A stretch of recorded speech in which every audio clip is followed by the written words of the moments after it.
And we are going. I was actually join the game. Yeah, probably. Welcome back, everyone, to No Small Feat. We're in an entirely different year than all the previous sessions. So, boy, howdy, that's fun. Last when we left off, the gang routed the giants, hit a brief snag when a bunch of literal clowns stole the crown jewel out from under their nose. But, you know, these things happen, and it's fine. It's fine. Fine. It'll be fine. It was not fine. So you guys are currently still on the island of the giants, if I remember correctly from where we left off last session. And now it's about figuring out where else to go. You've got some side quests to do. You do not know where the remaining 2 crown jewels would be. Yeah. So I thought we had set out for sail already towards the witches. listen, it's been weeks. I don't fucking know. Because we had the thing with the siren versus the mermaid. Yeah. I do remember that we were going to go see the witches. So, yeah, Siren versus Mermaid. Which witch are we visiting?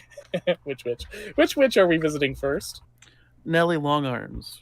Okay. Because we have her One you have muffins. muffins. Yeah. We got muffins for Nellie. All right. So after encountering a siren and a mermaid, and solving their dispute about who is the best singer with Yuri, you guys arrive at the where your map says Nellie Longarm's hut would be, and sure enough, there is a dock, there is a hut, and tending to a campfire on near the shore is this tall, teal-skinned witch with very, very long fucking arms. I Arms- assume Scrunt kind of just rejoined us on the ride. Yeah, I assume Scrunt is always present even when he's not present. You just don't know it. Mm-hmm. Just vibing in the background, building something. We needed his help sailing. I'm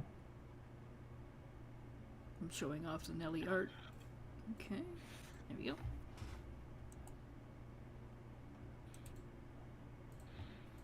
Well, we're She's here. big. Oh, she's tall. Oh. She is. Nellie Longarms is very tall, and her arms are longer than her body. She could probably lift herself a good half a foot off the ground just by standing on her hands. Damn. She's got them Sebulba proportions. She notices your boat docking, smiles, and gives you all a wave, and continues tending to her campfire.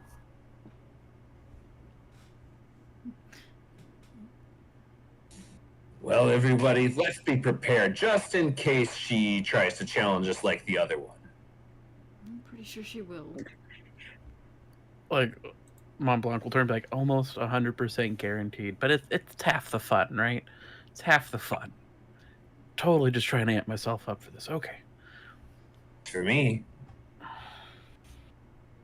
Let's do it. I appreciate how big this fucking map is, by the way. Mm-hmm. I can look at the sprites. Yeah, I've been having fun playing with the proportions of things in Roll20, now that I've learned that that's a thing you can do.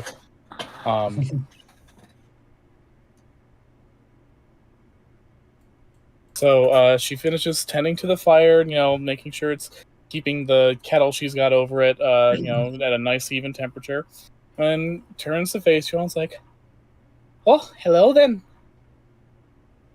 Hello? Hi. How are you? Oh, I'm doing pretty well. You would all be... Oh, my apologies. I am Mont Blanc. These are my traveling companions. Peggy sent us this way. I have muffins. Peggy. Oh, muffins! Oh! Well, I'm always up for some muffins. And she holds out her hand, and the hand is more than big enough to wrap around an entire human skull and then just squeeze. Like, a human skull inside that hand would fit the way an orange would fit in yours. Mont Blanc will graciously put the basket of muffins he's been carrying around. Peg said you enjoyed them, so if I was going to swing by and introduce myself, I figured this was a good gift. So, And she places them down softly, and then looks at you. Oh, so you'd be the boy then? yes, I would assume so. My name is Mont Blanc, and this is Barnaby. Gesturing towards is wonderful.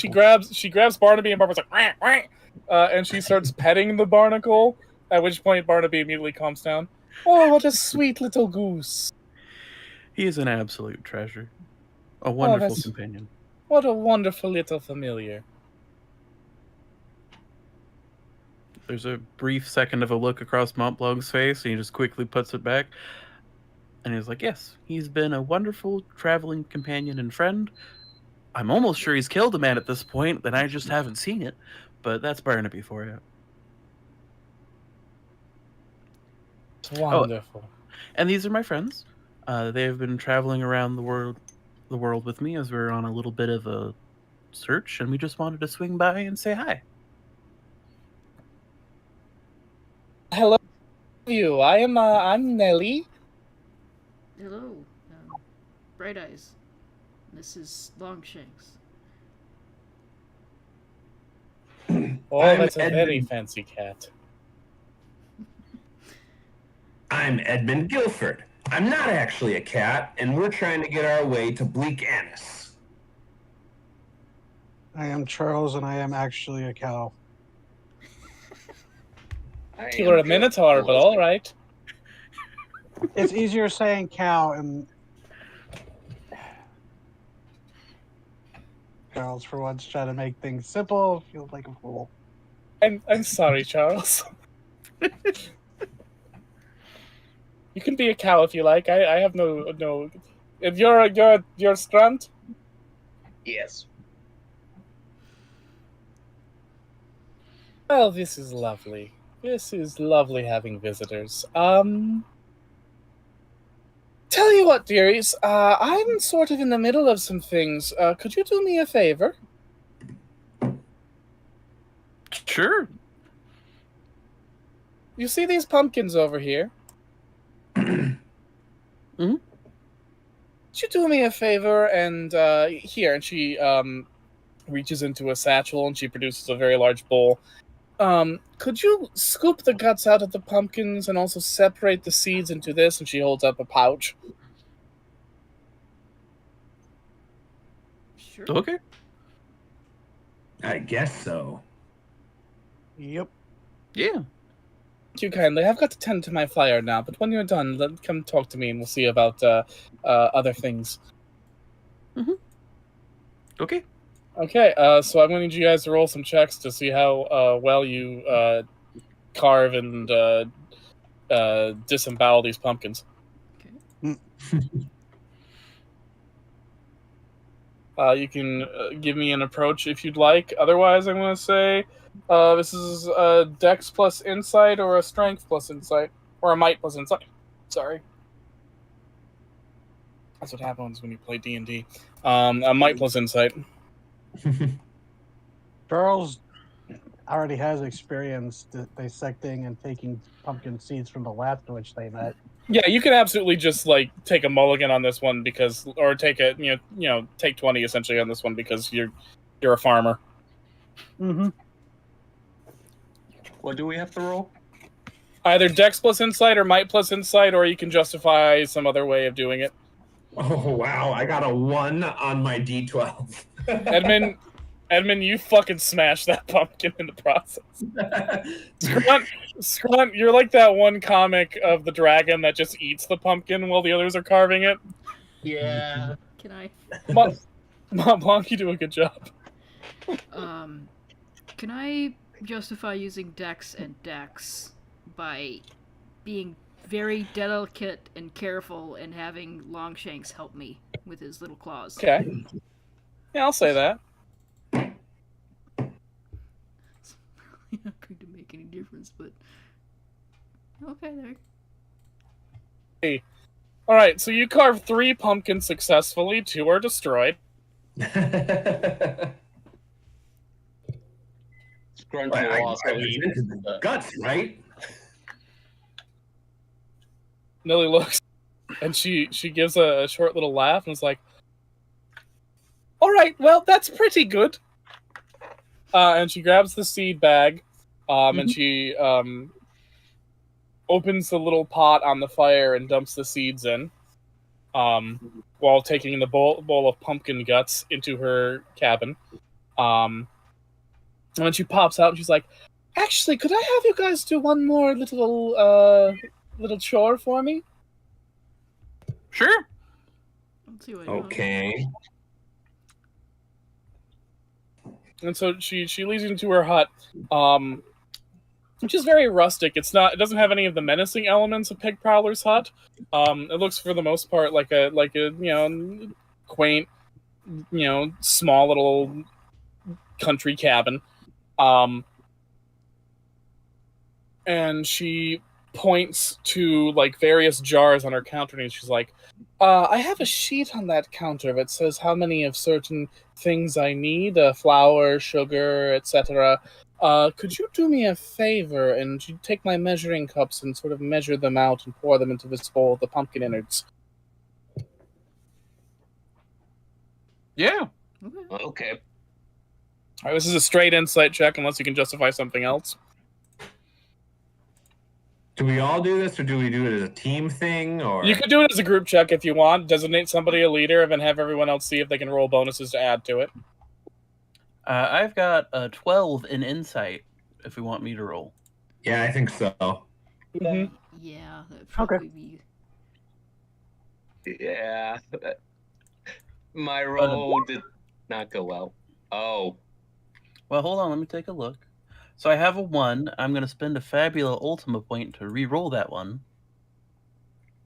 Or, not a Fabula Ultima point. What's the point? Fabulous. No, it is a Fabula point.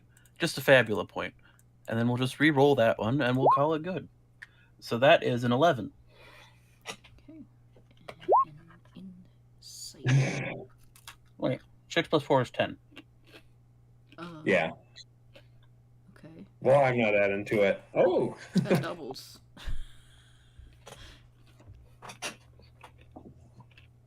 Oh, wow. All right. Well, High again, five, Charles. Scrump, they're apparently not very good in this chore stuff. We really are. I mean, that's perfectly fine. Anyone can learn how to use And- basic kitchen ingredients further down the It road. kind of tracks the dragon and the noble's son. Yeah.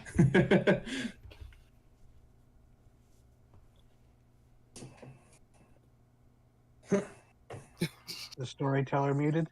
Yeah, no, I'm just looking at the rolls. Okay, so we got enough to do a decent enough job of making this pie filling work. She sees you finish the work. It's like, "That's very great, thank you."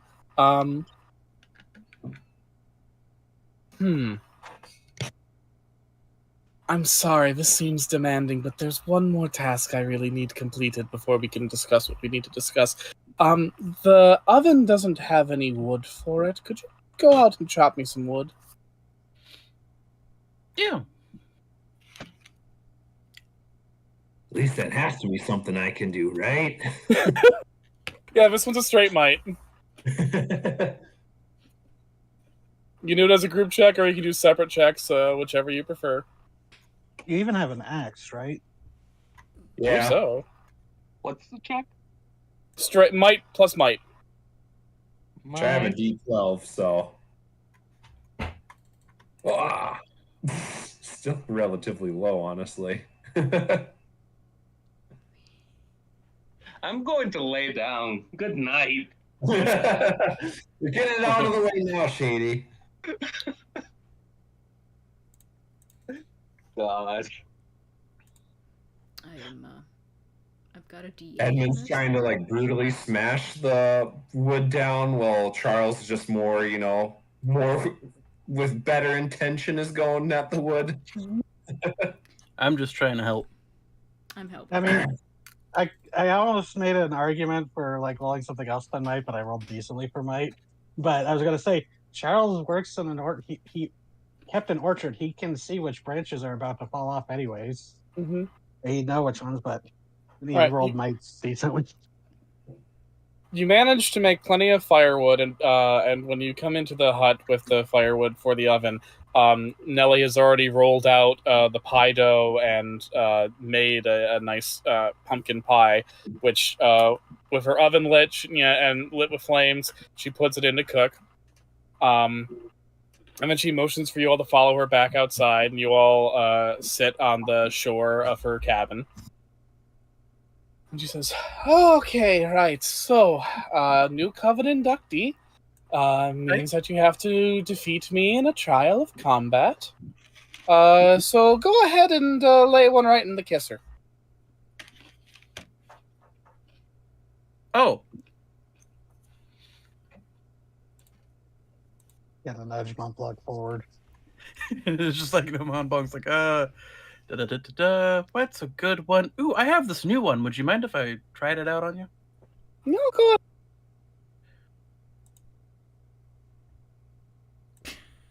Jesus Christ.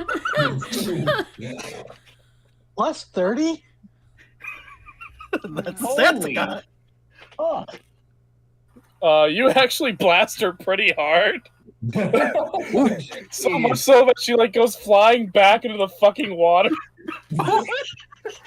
Nelly, I'm sorry. Hold on. But she stands up, wet, her top scorched, looking clearly surprised. I'm so sorry. I didn't think. I'm still working that one out. Wow, you didn't hold back on that one. Well, I think that counts. And she brushes herself off, switches her finger around and points at her top, and suddenly it's back to being, normal and not burnt. And shakes herself off like a dog to get the water off. Charles looks like he was ready to try healing. It's just like, oh, I'm so sorry for my friend. But I mean, her body is still scorched. Dang, Mont Blanc. It's a new one. I was particularly inspired by that friend you have, Scrunt, the one that wants to kill you. Good. Grunt says while still chewing on the remains of pumpkin seeds. Oh, I mean pumpkins. Well, I guess there would be pumpkin seeds in your pumpkin. Never mind. Mm-hmm. So yeah, she would have gotten 40 to heal all the way back. Ah, so. she's healed. Yay.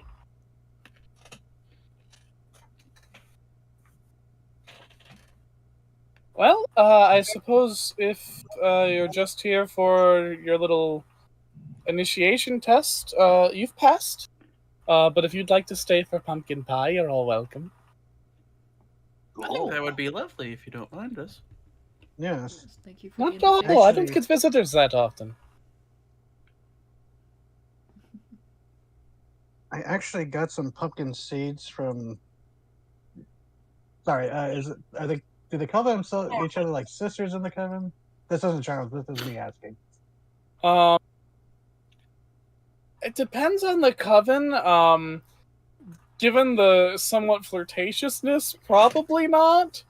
Of this particular group. Who was the? Shoot, I'm blanking on the name. Who was the one that we met? The first one. Peg Prowler. I called her Peggy by accident, but don't let her know that. Yeah. Yeah, Charles would say, I have seeds from Peg Prowler's garden of pumpkins, and if you don't mind, I would like to remember that recipe, so I might be able to make it when I go home and start growing these back home. If your friends' pumpkins have any seeds left in them, you can feel free to take those as well. I love Well, sharing my after that- recipes. Glances at Grunt. I'll see what's left over. Well, also there's Edmonds.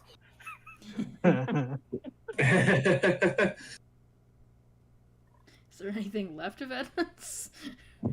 I mean, yeah, the seeds would probably be intact, and they're just in a pile of goo. You got Gallagher. We got fucking Gallagher.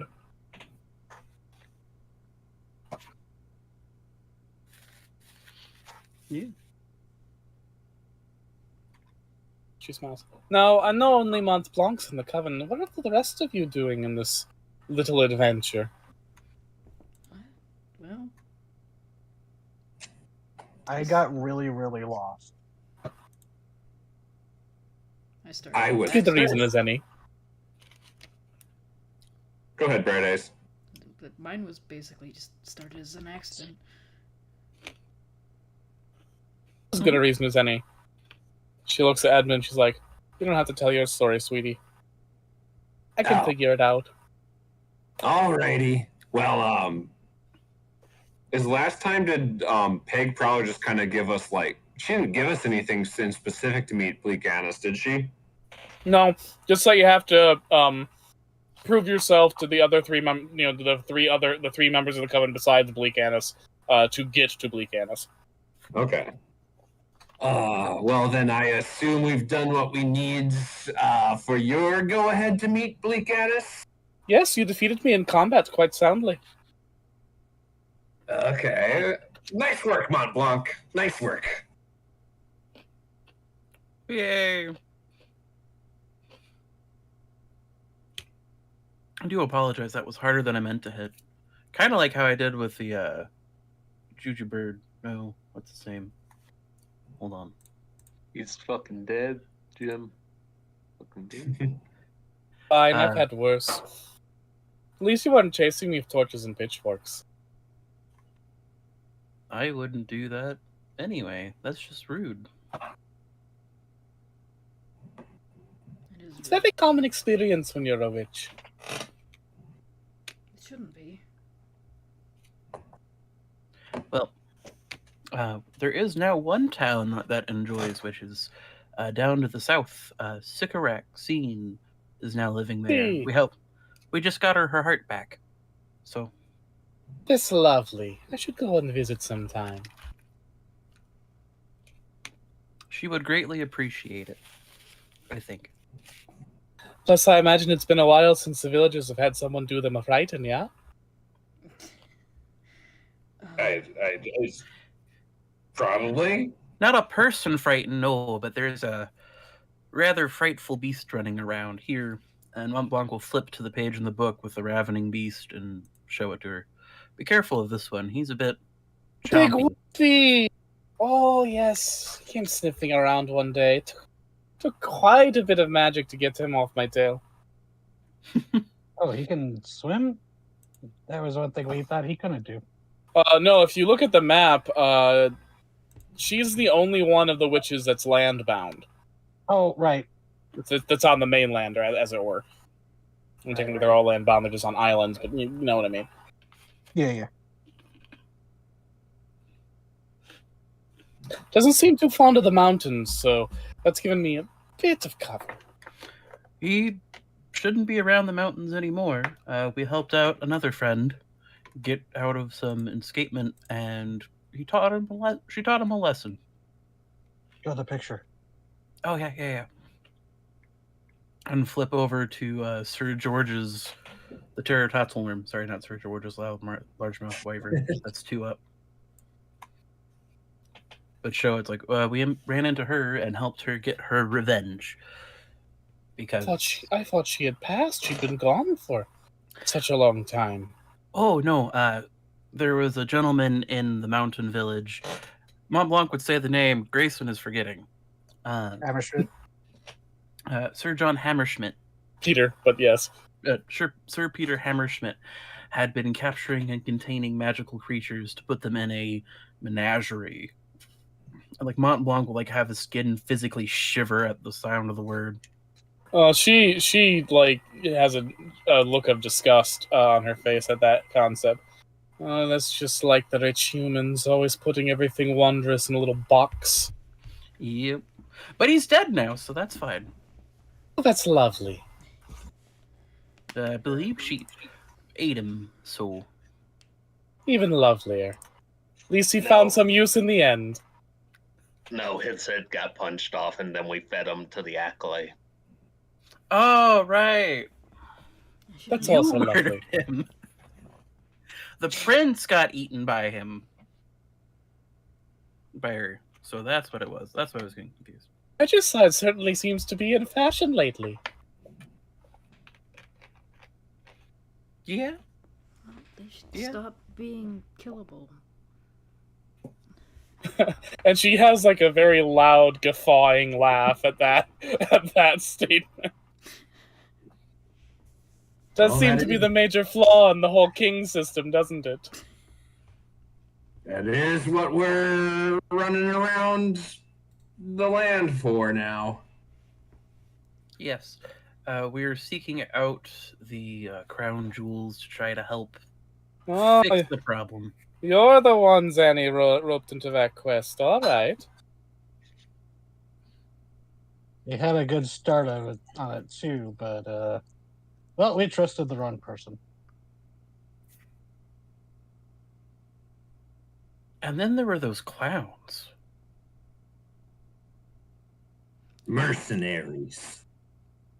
Do you Alert. mean jesters or do you mean actual Cambion clowns? I think jesters. Yeah, Uh, I drew them, right? yeah, I drew them. I wrote down. Yeah, and they were classified as Cambions. Because they're each based on the four humors, right? If I remember clown lore. They're based on they kind of have a four humorous thing going on. Yeah. Find the right list here. Hold on. They're also like out of character. They're based on different clown archetypes. Yeah. There's a red-nosed clown. There's the red-faced clown and the white-faced clown, as described by John Cleese, which also roughly parallel the Harlequin and the Perrault in Commedia dell'arte. And then there's mimes, which are a French-specific thing, but also just a distinct form of clowning. And then the slightly more modern clown concept of a buffoon, which is specifically like an acrobatic slapstick clown. I mean, all clowns involve slapstick, but like buffoonery is specifically about physical humor. Slapstick and stuff. Yes. Yeah. I mean, you just said that, yeah. But it was a team of a Harlequin, a Perrault, a buffoon, and a mime. Well, one of each. Yeah, it was kind of weird. I think they'd be like doubling up or all just one team, but no, they had all four corners covered. It's sort of like witches. We outsiders tend to find our own and stick together. Fair enough. It's safer that way. Yep. Yeah, but they're working for this pretty bad woman who wants to, ruin the whole kingdom, so we gotta put a stop Very to them nice. and her. Well, good on you for doing it, sweetie. Yep. No idea Yes, where she is currently, but the ravening beast is very much lured by the jewels. And she's got like 3 of them, and that guy was not giving us a breather with just 1 or 2 of them, so she's probably having a time. Maybe. Yeah, but that's Malus for you, I suppose. She What was has several dragons worth of Spartoi at her command, so What was that name again? Malus, I believe. And her eyes spark, and she's like, 1 second. And she brings out her own grimoire, which, like yours, has an eye bound in the front.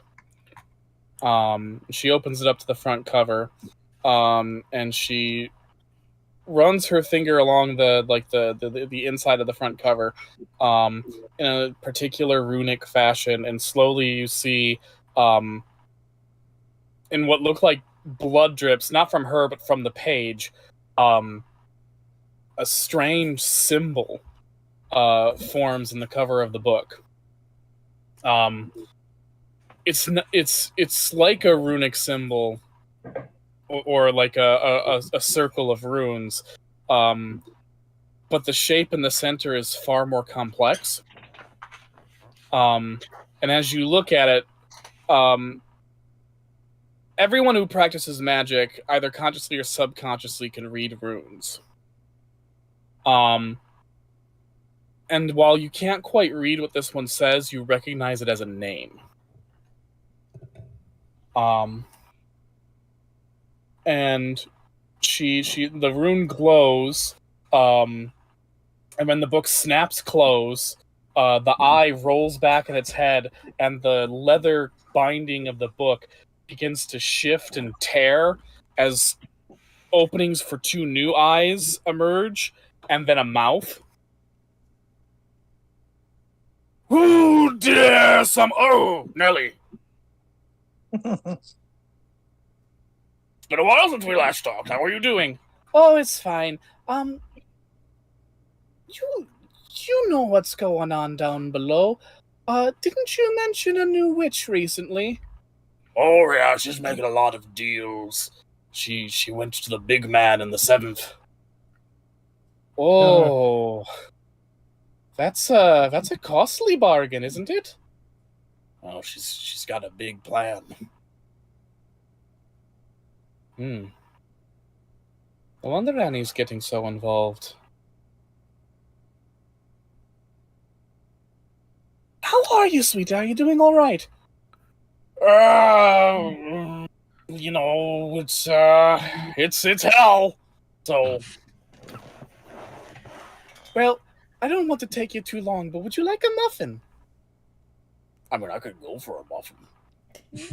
She feeds the muffin to the mouth of her book. Well, thank you for that information. That's all I wanted to ask. I'm sorry to bother you for something so trivial. No, it's always fun seeing you, Nelly. We're still on for Canasta this Thursday? Yes, of course we're on for Canasta. All right, you go back now. All right, see you later, Nelly. And the face, closes, and the book eventually returns to its normal configuration, and she puts it in her thing. Oh, dear. Dear, dear, dear. That would make sense. From the place that she fled, we were able to recover an extra copy stashed away of a tome to summon demons. I've got another version here somewhere. I just need to remember the name. It's somewhere. I'm pretty sure it's the Goetic Maleficarium. Yeah, the Goetic Maleficarium. I'm pretty sure that's the gibberish that I slammed together for our the demon books that I threw at you guys. Yes. She had a copy of the Goetic Maleficarium. We have it now, and I sold the spare. But did you take that out of your bag? I believe the one that I sold I took out of my bag, but we have one in the group loot. Okay. But did you take that out to show her what in this conversation? Yes. She gently takes that out of your hands and flips through it to almost the very last page, and shows you an old, somewhat primitive woodcut of a figure that looks like an armored knight from the waist up, with a long serpentine tail growing from the waist down, and 6 draconic wings, as well as a very large pair of horns from its crowned, helmeted head. And she says, "You're new to the trade of witchcraft. How much do you know of demons, Sonny?" From what little I've read this book, which isn't much, I've been busy documenting magical creatures and beings. So demons come from the undiscovered country, if you catch my meaning. Mm-hmm.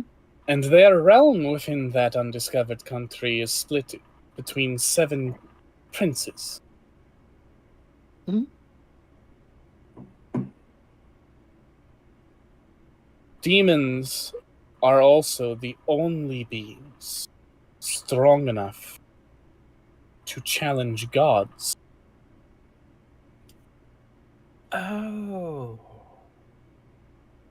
And those 7 princes who rule their section of the undiscovered country are the strongest of their lot. And my book says this Malus has made a deal with this one. And she points to the armored figure. That means she is in league, or at least getting assistance from one of the most terrifyingly powerful beings you can imagine. That just sounds like a recipe for disaster to have it blow up in her face. Mm-hmm. But also, what will it be the collateral damage of this disaster? Fair. A lot. Yes. You must be very careful when dealing with demons and when making a pact with one. As a member of our coven, this may be something that you wish to think about yourself. I suggest looking through this and trying to find one that you think resonates with your spirit. I will do so. Thank you. I think the pie is ready. And she goes into her house. She welcomes you all inside, and you all have some nice pumpkin pie. Mont Blanc's having a minor existential crisis over pie, but notwithstanding.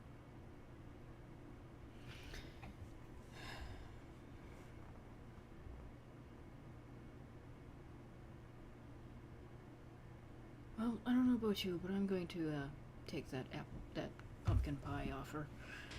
Yes, Mhm. I'm going to take... It's not going to soothe my sudden dread, but it'll help. Well, we knew she was dangerous when we got to this island, and we're leaving this knowing that she's still dangerous, so...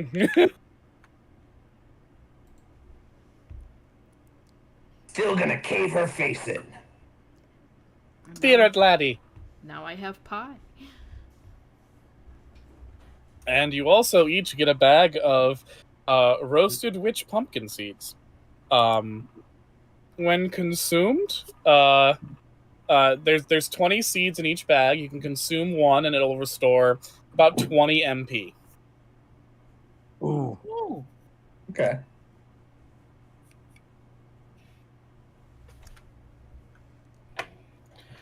So that's good to know.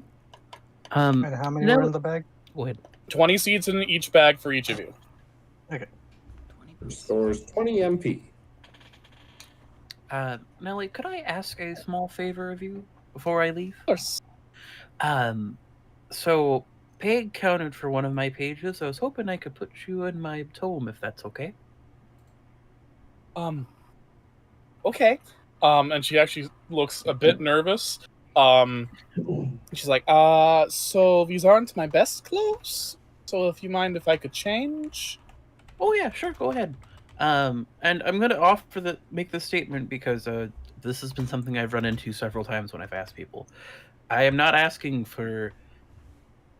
You can be clothed. You don't have to be naked. People have been oddly specific about that. Oh, okay. I don't know why. I just want to draw their picture, and they're like, "But the clothes gotta stay on." And I'm like, "Why do I got?" I'm not asking you to. I take them suppose off. if it's an anatomical sketch, I can understand why they'd assume. But it's weird, right? It is a weird assumption to make, yes. Yeah. But if you need to go change, we'll let you change. I just wanted to get you. I want to get a good sketch for you.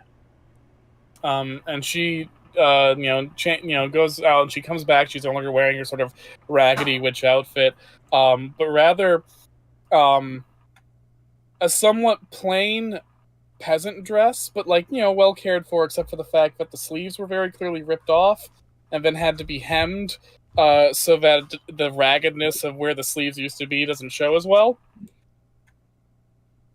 And she pats it like it's clear that it's been ironed somewhat recently, and also clear that it's probably been sitting in the closet and not being worn that often. She's like, okay. And then she fidgets for a good 5-10 minutes before she finally settles on a pose that she's mostly okay with.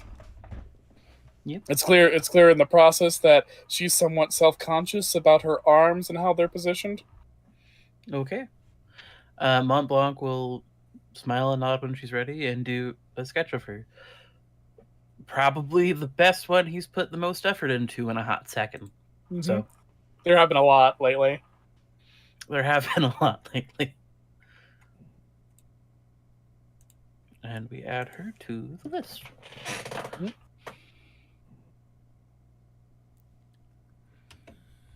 And the notes say Nellie Longarms, witch, and much like Peg Prowler, there's a beloved heartfelt note from Annis talking about how sweet her friend is, how large and gentle her heart, how great her capacity for mischief and putting fear in the hearts of townsfolk with as little an action as reaching an arm through a window. reminding people to beware what lurks in the woods in the gentlest and sweetest fashion possible.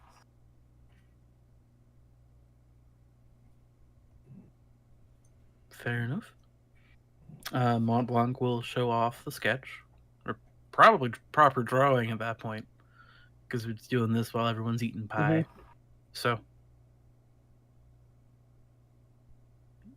I wish I had. And when you show her the sketch, her eyes go wide, and for a moment her face looks almost fearful before warming into a smile, and she places her hand on the page as gently as she can. She's like, "Oh, you made me look beautiful." It was my absolute pleasure. Well, welcome to the Coven, Mont Blanc. Thank you. I let Peg put a note in because Bleak Annis can communicate through it. So if you wanted to write something, you could. I don't know if I've got a feather quill here. She takes the book. She doesn't take the quill. She writes it with her claw. And she doesn't let you see what she wrote. She waits for the reply, smiles, and closes the book and hands it to you. And he'll nod and just put the book back on his trusty hip slot like he's got it.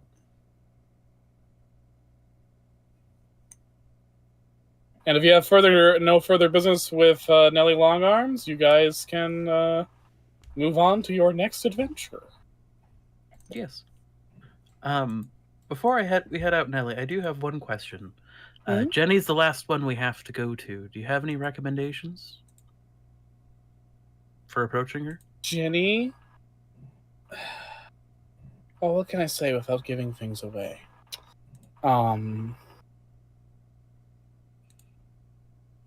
Jenny does not play softly.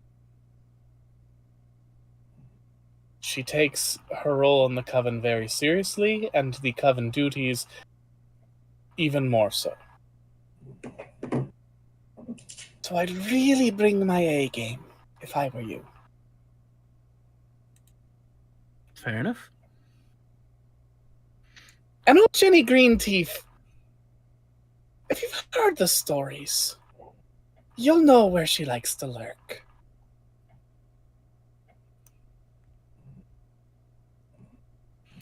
Good to know. And like Mont Blanc will turn briefly back to Charles, doing the scene Sarah makes up again, Edmund, and be like, "Well, looks like there's one more you get to fight for good with full gusto. I know you enjoy those." Yeah, there's still some stuff I need to vent about this whole curse situation, so I'm down for that. Hearing that, she approaches you, and she places an enormous hand on your shoulder. She goes, "Eddie, my boy, I understand this situation must be distressing.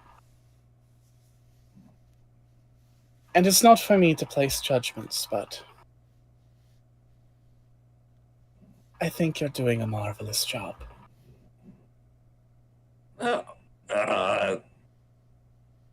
Thanks, I guess. Thank you. And she looks at Charles and is like, "You are excellent at chores." Wait, was that a Charles? That is Charles. That is Charles. And he laughs and goes, "Lifetime of keeping a farm running." If you come by again, could you do me the kindness of bring a recipe of your own? Oh, sure. I can actually write down a recipe for pomegranate jam, but fortunately, I am fresh out of pomegranates. Never had pomegranates. Perhaps I- someday I'll visit you where you live. And you would be welcome. You and anyone of the coven. You as well, Edmund. Not Edmund. Ah, yeah, you got me. You got me. You too, Mont Blanc. Yes, it's a small not Mediterranean, southern reaches of the continent. We're from. She squints at you and Aesopton. she smiles and is like, Aesopton, yes. I haven't been there in a while, but I think I'll remember the roads. And she looks at Bright Eyes. Your parents are looking for you, you know. That doesn't surprise me. But they will. Have you thought what you'll say when you run into them again? Over and over. It's never quite the same every time I think about it. I had a falling out of mine longer than I'd like to admit ago. And I wish you luck with yours. And she looks at Scrunt. Yes.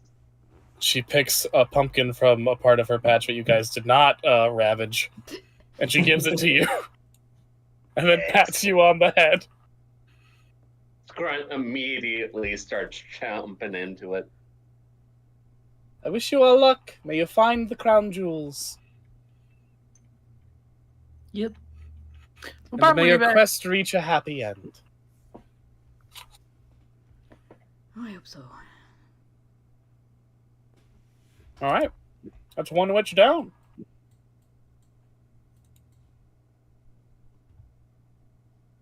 And we're back on the sea.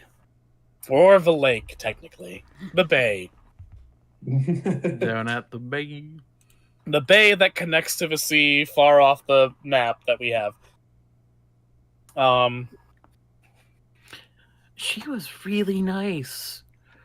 I feel so bad for shooting her into the lake. I mean, that's Yeah, just you fucked her up a proving little your bit. skill. God. She told me to bring it. What was I supposed? Like, I didn't know it was gonna hit that hard. And you definitely brought it. You really did. Oh, just like, yeah, like she's like, sorry, no. Go ahead and hit me. She's like, go ahead and hit you. You could have done a dope slap, but you're just like, nah, I'm gonna fucking hit you with Basilisk beams. Oh. You don't fuck around with it. She said, "Bring it." I brought it, but I didn't think it was gonna hit that hard. As you discuss the neuroses you've developed about striking this poor woman incredibly hard after she had been very kind to you, you see like a strange wave heading towards your boat and then going around it, and you realize it's a wake of something. And then as your eyes follow it, you see it goes past your boat, behind it, turn around, and then come over the other side. And now whatever it was that was initially swimming past you is very clearly swimming around you, circling your boat. Oh, not again. I could stick my head in and take a look. Uh-oh.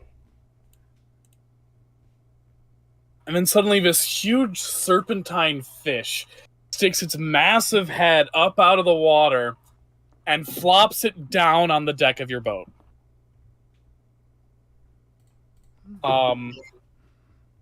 You would be forgiven for thinking it was a dragon. But as you look at the thing, you realize it's very much a fish. It's got gills, and it's got that sort of wide-eyed stare of a fish. Mm-hmm. And as it flops its head down, it eventually lolls the head to a side and opens its long jaws and begins very slowly and almost playfully snapping them. Again, in that very fish-like fashion of how, you know how, like, when a fish is flopping on a deck, it'll go wop, wop, wop, wop, wop with its jaws. Mm-hmm. Like it's trying to gulp air. Only this one doesn't seem to be trying to gulp air, because it's looking at you with its big, wide fish eye, and just very slowly, methodically go on... Hello? Do you think this is some sort of, like, predatory trick? One way to find out, since I have the wonderful ability to talk to monsters, it just goes, "Hi! How are you? You're adorable." Sailor man! Fish! Not a fish, no. Fish! What did it say? You're a- Blank? And then its He- head lifts off the deck and slides back under the water. He said, "Sailor man, fish." And then the head pops back up out and lands on a different part of the boat. We don't got fish, we got pumpkin. And Mont Blanc, you hear it talking again, going, "Sailor man, fish!" Sailor man, fish. Fish! Does it For want me! Oh, you're looking for fish. Fish! Oh, he wants fish. Give him the pumpkin scrunt. I want to see what happens.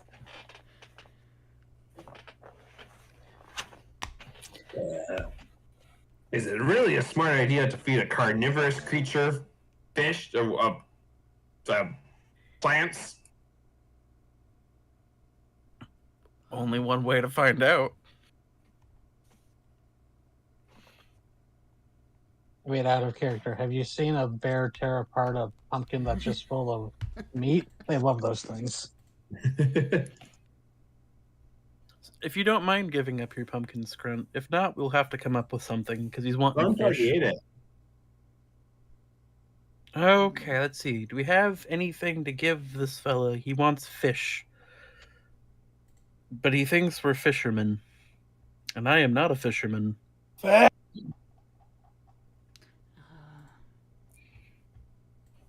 I have a barrel of dirt. Keep your barrel of dirt. That's important to you. No, I'm just like looking at my inventory list. It's just like no fish. I don't have any fish either. I mean, I'm pretty sure I have food, but no fish. I don't think I have any fish either. Do we need to go fishing? No fish. And looks at you. Fish? I'm sorry, buddy. We don't have anything. No fish? No fish. I'm sorry. But But Mont Blanc will say, reaching into his pocket and pulling out, let's say it's a leftover muffin, because I don't think you could put pumpkin pie in your pocket. Probably not, no. And he goes, "Muffin, muffin."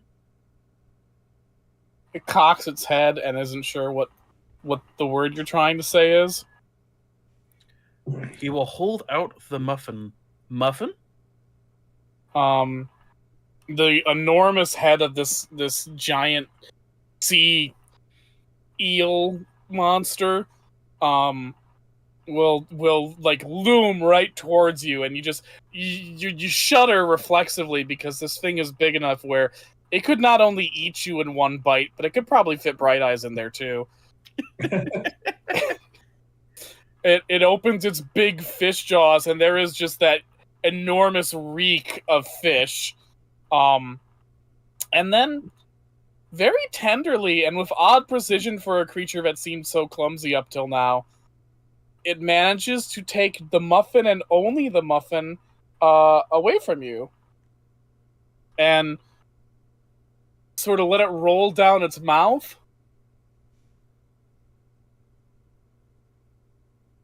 And then it snaps its jaws a couple of times. Not aggressively, although just the sheer size and weight of them does feel threatening as they're snapping. As it smacks its mouth and goes, "Good fish!" And then just sinks back beneath the waves. Oh, I have a feeling that people have been feeding that one for a while. That shouldn't have worked, but okay. I quickly draw the goofy boy. Okay. So this one has a Celtic name, and as such, I am almost certainly going to completely fuck up how it's pronounced, despite it looking fairly straightforward. But it is a Syrian Croin, or Croin. Of the many different things that people have called sea serpents, the Syrian Croin is one of the ones that is definitely not a serpent. It's actually a very large eel with heavily armored, segmented scales. They get very big, not quite Leviathan big, but very big. You know, as far as the many horrifically enormous sea monsters of the deep go, they're like the Ceratosaurus of their respective environment, or for a modern day example, like a leopard or a timber wolf. Not quite the largest predator you can get, but a pretty fucking big, and more common than the largest predators. Syrian Croyans are nowhere near as intelligent as a Leviathan or a Kraken or a Sea Dragon. Guiver is what we would call them. But they do have a great insatiable curiosity. They're infamous for attacking ships, but experienced sailors who have encountered sea monsters before know that most Syrian Croin attacks are not vicious. They're not, malevolent or even predatory. They're merely exploratory. They're big, curious animals. Despite being so large, they prefer to feed on schools of fish and other things rather than large prey. They're not really man-eaters, although they'll occasionally snap at humans or even hold them in their jaws for a while just to sort of figure out what they are, but often quickly spit them out.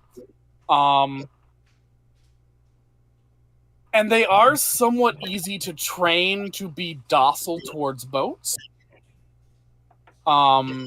It's not uncommon for fishermen to feed Syrian Croins to train them to view ships as something that will give you a free snack, rather than a potential threat to their territory.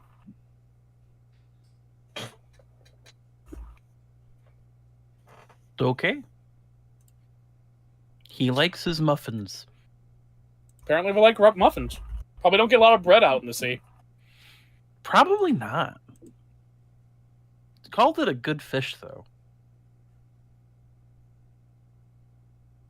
And with that, I should remind you that you guys have conch summons. Because you managed to get the conch from the mermaid last time. So here are your conch summons in the loot box. Ooh. Oh.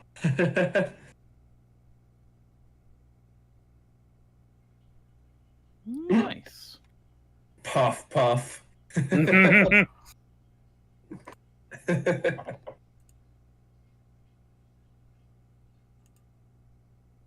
So yeah, congrats. You befriended a big nice boy. And with that, you make it to Jenny's Island. The map has you going not only to the island, but through a sort of short inland stream that ends in this little pond of sorts, where there is a dock. It's a lot swampier than the last island you went to. Just overall a lot more damp and wet. And you do see this very there's no PC word for it, primitive looking shack by the mouth of the pond. It's composed of like driftwood and mossy, wet pieces of bark, and is less like a house and more like just sort of a very loosely assembled, very basic shelter. There's not a door so much as there's a hole for you to get inside.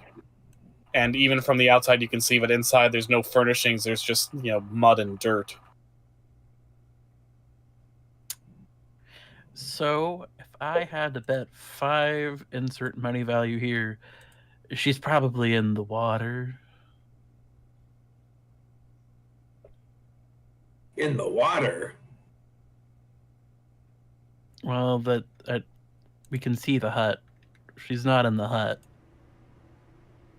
There's a lot of water. And it looks like I don't know if it's just me from walking around in the woods, but these are a lot of cultivated plants around here. Usually they don't like getting this close to each other. So $5, she's in the water.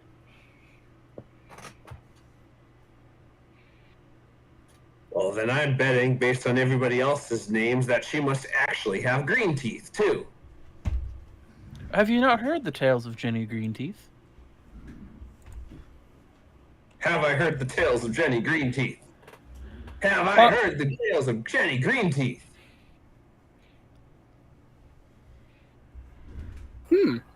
Recall, honestly. As a nobleman's son, probably not nearly as often as kids who would be playing in like the wilderness. Parents tell stories of Jenny Greenteeth snatching you when you're by, wild bodies of water.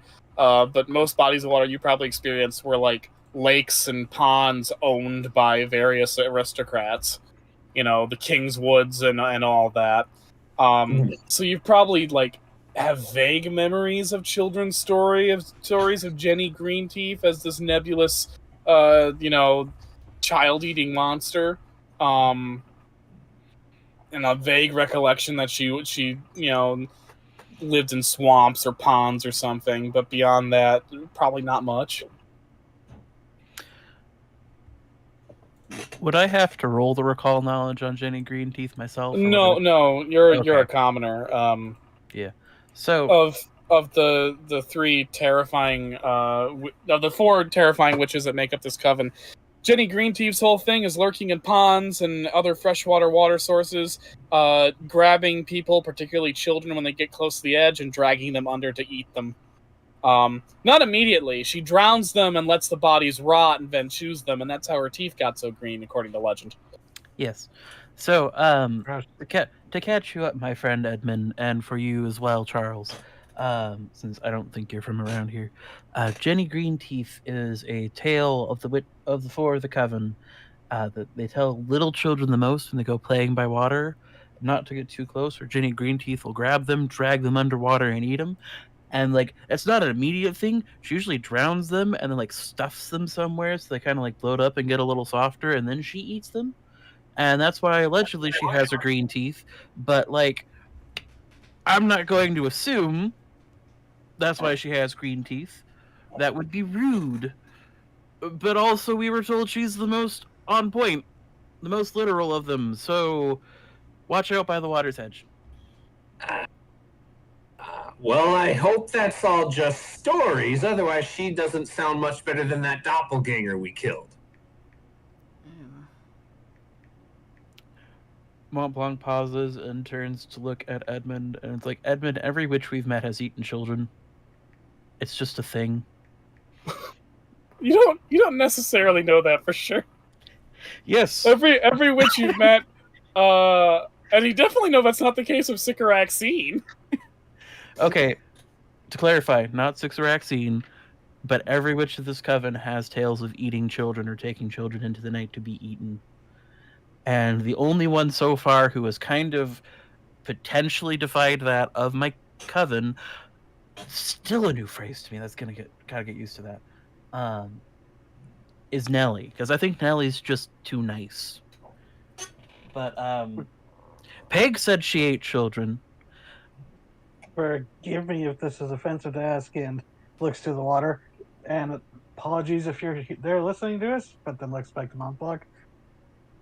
Do you have to do the child eating when you join fully? I have no idea. We're going to find out whether I want to or not.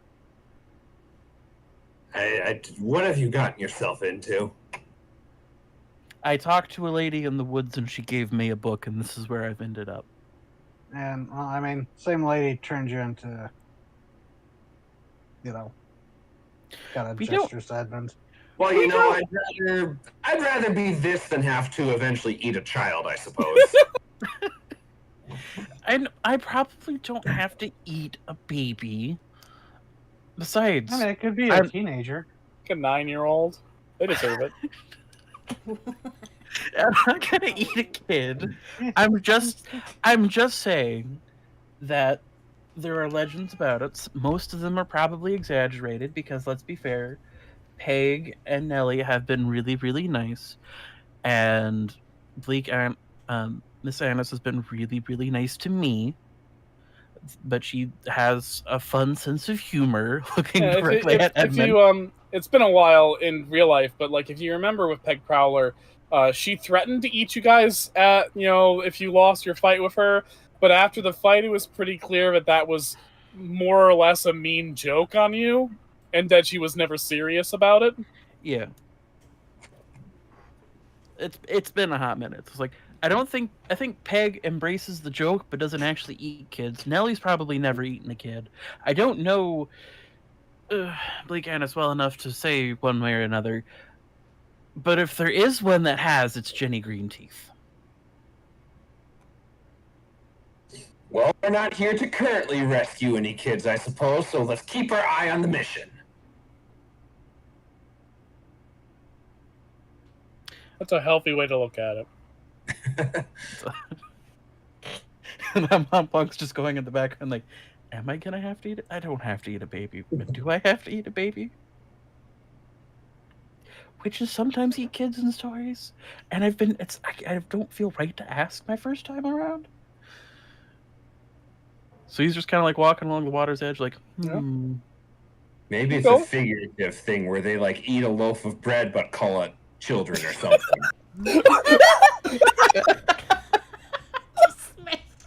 I'm gonna make my Look children at run Captain- into it. Look at me, loves that joke. Well, Take this I bread mean- and eat it. It is a baby.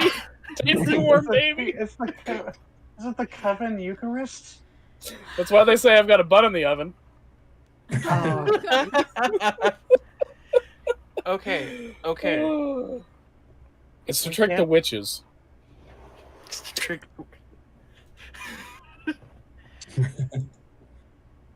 I'm just saying, we were told that she is the most intense. So that of the witches we've met, Jenny's the one who's by the books, which means she might be eating children, or at least drowning children who get too close to the water's edge. Well, I'm sure she's listening to us. So Oh, almost keep an eye on the 100%. water. Oh, almost 100%. There's a reason my tome's in my hand and Barnaby's in my hood. Wouldn't be, Just I can't. blandishing Barnaby like a club. I'm just following Mont Look, Blanc look. really closely because the last time he was this close to water, he got pulled in. It Sure. was one time. And I was stupid. I walked through the water. I'm not walking through the water this time. Better I have don't that like that way. quesadilla prepared, Mont Blanc.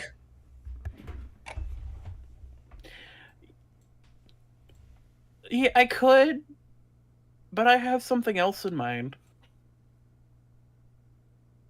When he says things like that, does that worry you too, Charles? Slightly. I also want to state for the record, whoever's moving me is not me. Really? Yeah, that's not me. You are being psychically controlled. Nope.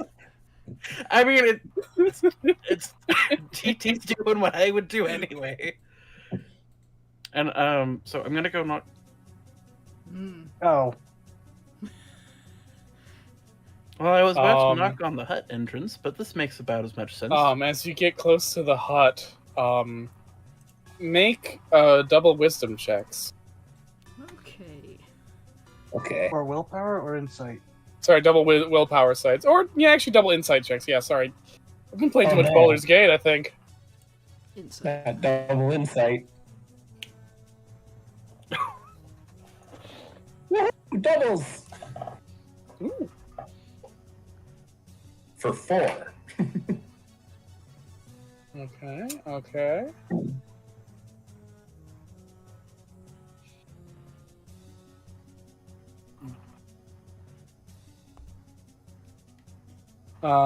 Shady, you here with us? Yeah.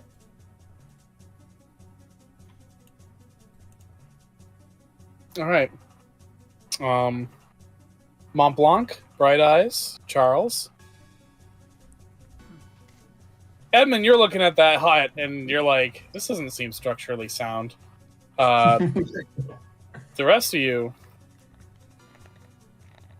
see and Scrunt as well.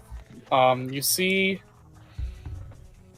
silently breaching the surface of the water, 5 hook-nailed green fingers rise out of the water with long, lanky arms.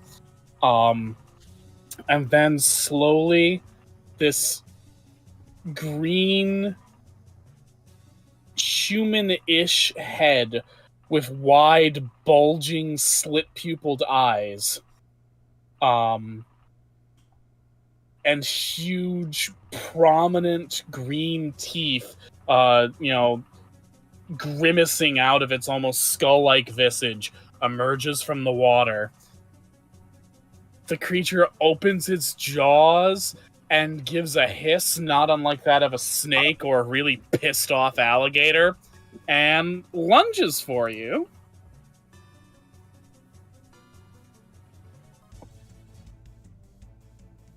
Let's roll initiative.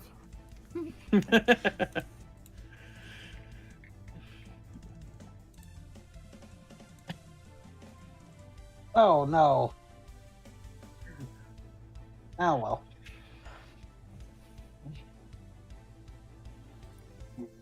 Fucking sprites.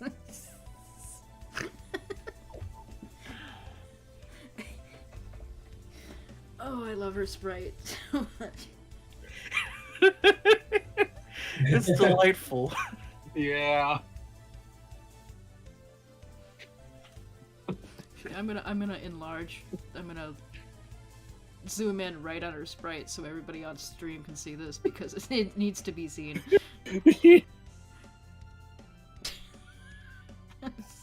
She's a goofy goober. I forgot Mont Blanc has a mustache until I zoomed in just now. Cool. You have a mustache? Yeah, he does. Mont Blanc has had like a big, thick not handlebar, but like a Ron Swanson kind of mustache the entire time. All right. So Jenny gets to go first. And she immediately reaches out with surprising speed and grabs Mont Blanc's leg. And I'm going to use Peg Prowler's sheet for some of these spells just because I didn't want to type them in again. The thing in That the water is dragging him in.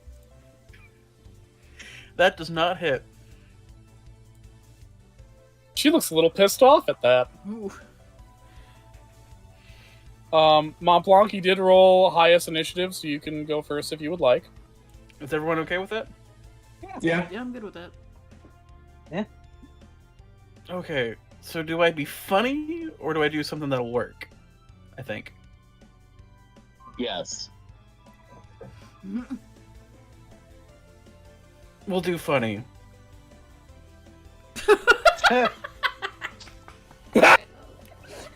It's What a bitch ass move! Just grabs onto her leg like, what are you gonna do about it, huh? Oh, I know that one. Very good job. Very good job. Now she looks a bit more pissed, but also a little impressed. And she's still attacking you. That's fair.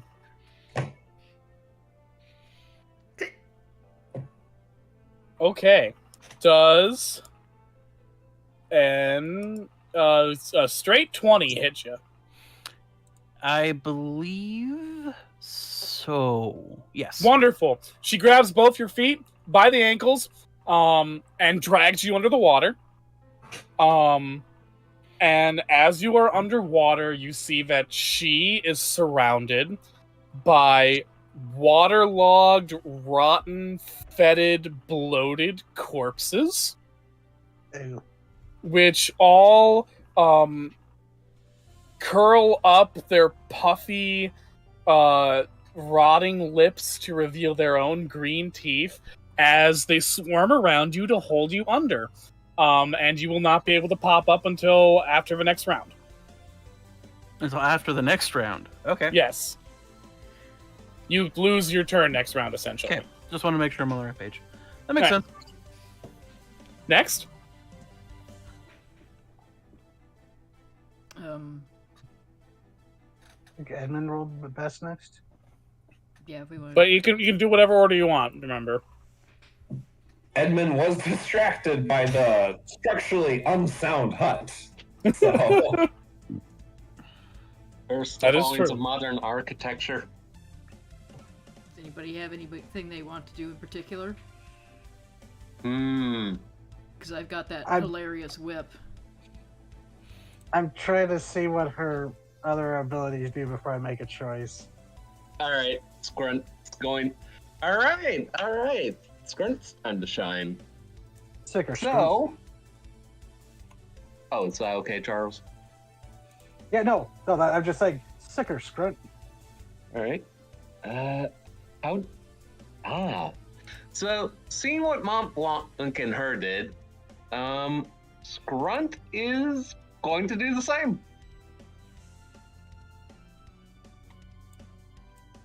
I think.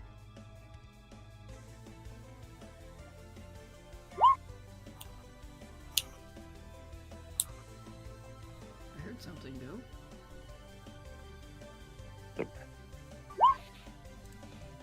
Oh, Okay, dumb question. To roll my magic, I put the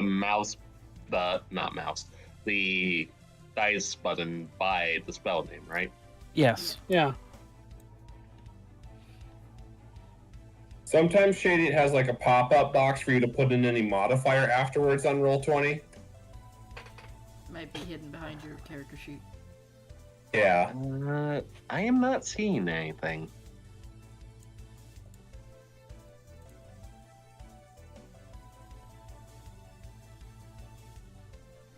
Click on your offensive spell and it won't work for me. That's interesting. Oh, What up? there you go. You didn't have anything added to it. You gotta make sure it's at a 0, otherwise it'll... Ooh, max damage. Okay.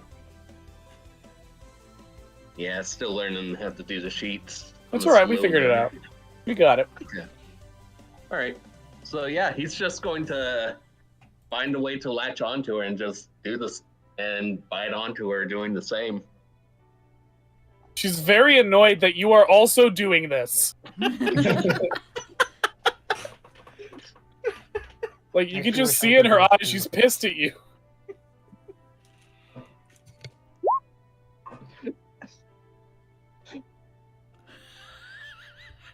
she got a critical success Hey, on you, Scrunt. hey, let's fucking go. Wow. So how do I put this in? Or this damage in? So, I imagine. On your character tab, you just go down and it settles health, mana, inventory, and you can take it off your current. Okay. Okay. So she drained a good chunk of your MP. And also she gets an opportunity, which I gotta. What would she want? What'd she want? Well, let's look at the list of opportunities. I didn't expect for her to crit. That's my bad.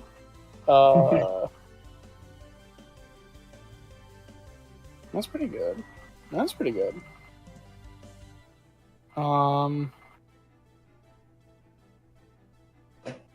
Okay. I'm just gonna give her advantage on her next attack. Just seems like it'd be fair. All right, next. You want to go Red Eyes? Redmond? Yeah, I can go if nobody else has anything to do right now. Go ahead. Okay. Be an asshole. You gave me this whip.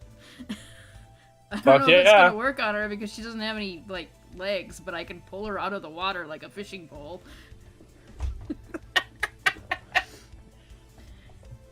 I'll just say that's what I'm doing. It didn't. Yeah, I think that's how it would work in this situation. I'll land that fish. It misses though. Yeah, it misses in this instance. She is out of turns for this round, so. Has this drain vigor been dark damage? Yes. Oh, it has been dark? Yes. Ooh, then, Edmund, if you don't mind, I just want to set up something real quick before anyone else gets it. Go ahead. Charles, for the first time, will summon the which the Arcana? The Arcana of the Tower. Which when you summon this Arcana, choose damage type dark. Until this Arcana is dismissed, each of your allies present on the scene has resistance. I don't gain resistance though. As kind of manifesting behind him, you see the shadowy image of a robed skeleton pushing a skiff, kind of just floating behind him, with gold coins over the eye sockets. And hardcore, I love it. Next. Yeah. What's going on? Edmund takes out a trident. But she's a fish. Woo! Hell yeah! Let me look at her defense.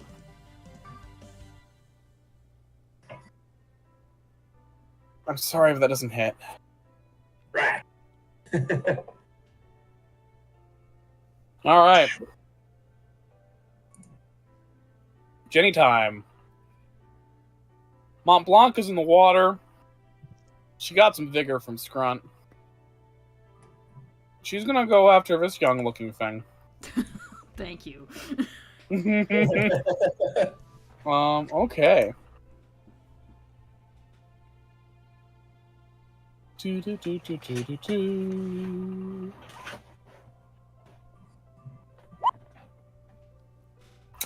attack. Does that hit you, Bright Eyes? Let me check. No. Oh, she's frustrated.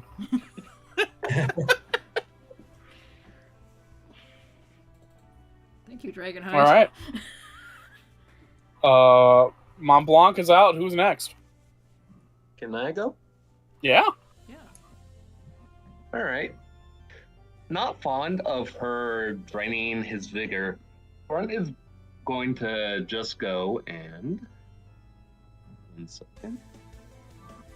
Yeah, he's going to deck her in the back of the head.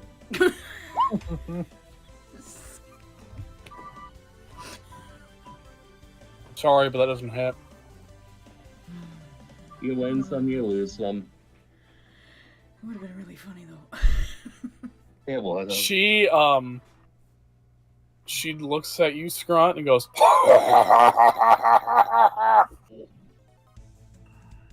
and then Yes. does 21 hit you? Jeez, fuck. Probably. Let me check. Yes. Pissed in Jenny's Cheerios today. She has dragged you underwater. You will miss the next round of combat. Okay. All right, You know, next. Montblanc just down to like sup. Plunk. First time. Oh yeah, by the way, when she drags you underwater, a bunch of waterlogged corpses come and grab you and hold you under. Mont Blanc looks across the water, gets a thumbs up as he's like squirming.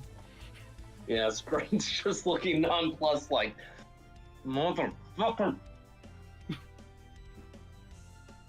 More annoyed if anything.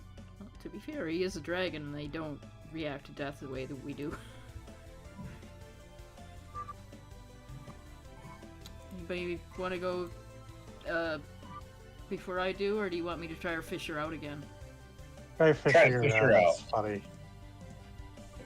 Okay, let's see if this cast works. Nope. Nope. Nope. No. She doesn't like that you keep trying to whip her, so. Well, too bad. I don't like that she She keeps did trying not- to drag me. Yeah, She that's did fair. not consent. That's fair. Still, no. Does that hit you? No. Damn! Alright. Well, that's it for Jenny, I believe. So, last two in the round. Go ahead, Charles. Well, he is a water creature, so I'll fit. Nice. I am sorry, but no. Yeah, she's got pretty good defense. Yeah, she's a little tough. Okay. All right. I'll try again. I also feel like you guys are Jeez. rolling low. Yeah, see, there we go. There. I think we are, yeah. I've rolled Um, well for the chores. Alright, she actually takes, like, the ice really hits her hard.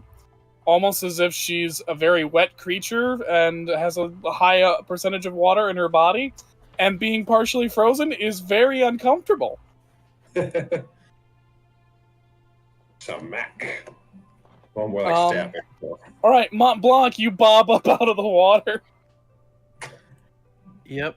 The hands Um, let go. And it's like, fuck. There's corpses. So many corpses. Jenny just took a very big hit. So she is going to lurch after Edmund. And fucking fail utterly. Wow. She got shaken by that. She's cold. You shivered. If she's cold, you're cold. Let it wait. If You didn't get shaken, she got shivered. so that's her turn. Any of the five of you can, well, except for Scrunt. So any of the four of you can go. She's cold. Try to whip her now. Yeah. Yeah. Alright.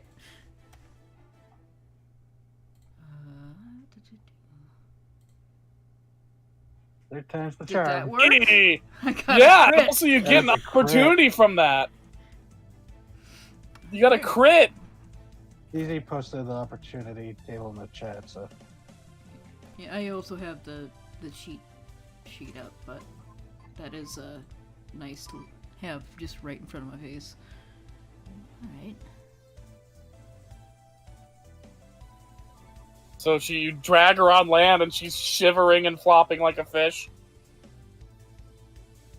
Alright. I'm going to give advantage to the next person Nice. because this that sounds like a good idea. Since we're having trouble hitting her. Well, she is now fucking prone, so you guys are just gonna wail on her like Pennywise. Yeah, so have a +5 and a +4. All out attack. Whoever goes next.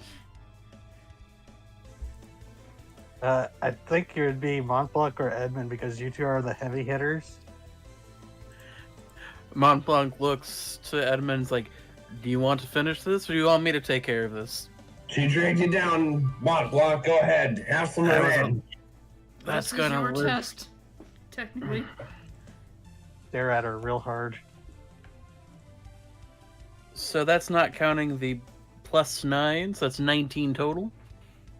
It didn't pop up the thing. Damn. Okay.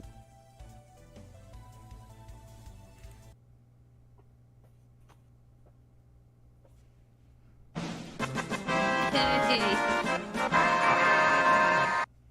Congrats, you successfully froze the shit out of Jenny Greenteeth. She shivers as she's like covered in ice particles and frostbitten, and she glowers at all of you, and then with jittery hand lifts up one of her long, horrifying, child-grabbing arms and curls the hooked fingers in to give you a thumbs up. I'll return Charles it. uses his staff to fish Grunt out of the water.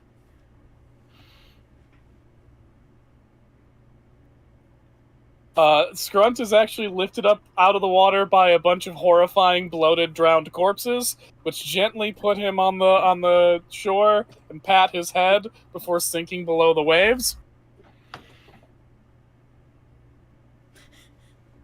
Okay.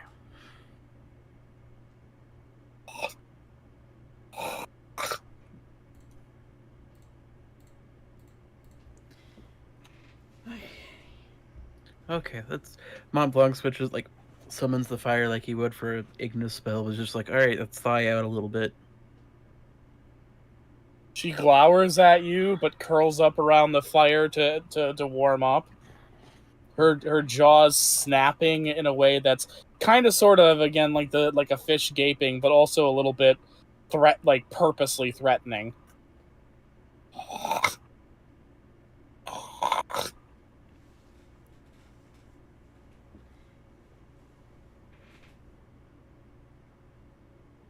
I think this one's yours there, Montblanc. It is that speech or is it just fish mouth snapping? Right now, she's just snapping at you. She's very bestial. Yes. She's just snapping at us. That's not. Bleak Annis sent me. You are the third of the coven that She I'm rolls supposed to her meet. eyes. Fuck off! She flips you the bird. Flips the bird back. She doubles it. Oh, look, they're Instead getting of along. doubling it, he goes for it, stops, and a smile grows on his face. He reaches for his hood and he pulls out Barnaby. Because Barnaby eats dead fish. We have a whole barrel of dead fish for Barnaby. We had a whole barrel of dead fish to give the monster, and I gave him a muffin.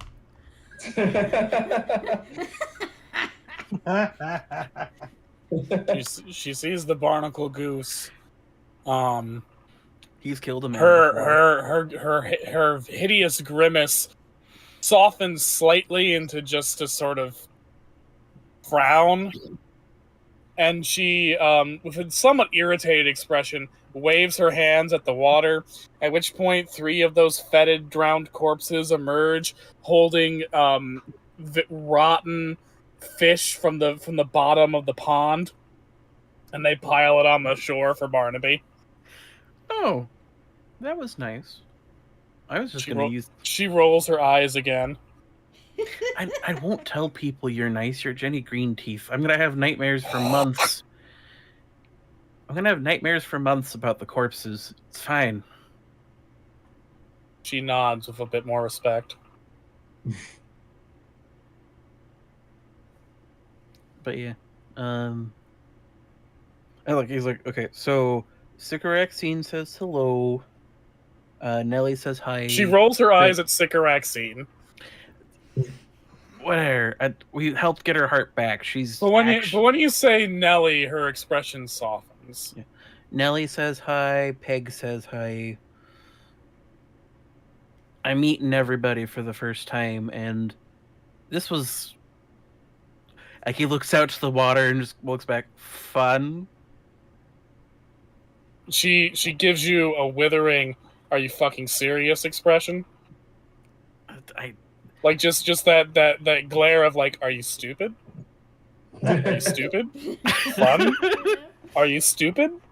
I'm trying to be nice. No, this is horrific, and I'm wet, and one of the corpses accidentally stuck a finger in my mouth. Ugh. She smiles at that. Oh, it fish hooked you?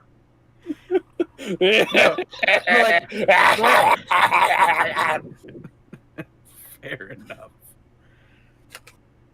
Alrighty. Just came by to say hi. We'll let you back at it. Well, we gotta. She reaches out and grabs your ankle. Mont Blanc. Okay. And she tugs you and pulls you close until like you're like right next to her, like almost nose to nose. Mm-hmm. Does she have a nose? She's got nostrils. She's got a fish face. We get what we need to get, yeah? Her breath is rancid. Like, it's not just rot, it's wet rot. It's like pond scum rot. The swamp kraken smelled better. She opens up that fucking nightmare maw of green teeth and whispers, "I think you're in, sweetie."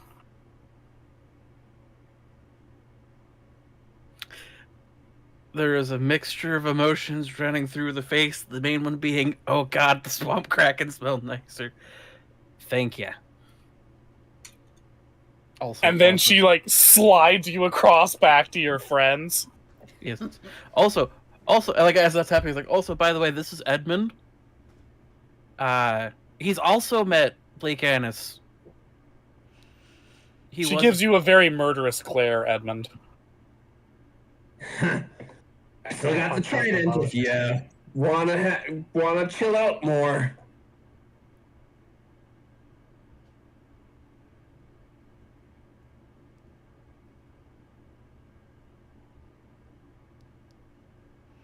Hello? She just snaps at you. She's not much for talking. She's not much of a talker. Alrighty, thank you. It's been a wonderful time. And by wonderful, horrific. And I'm going to go now. We have to go grab jewels from Lady making deals with demons.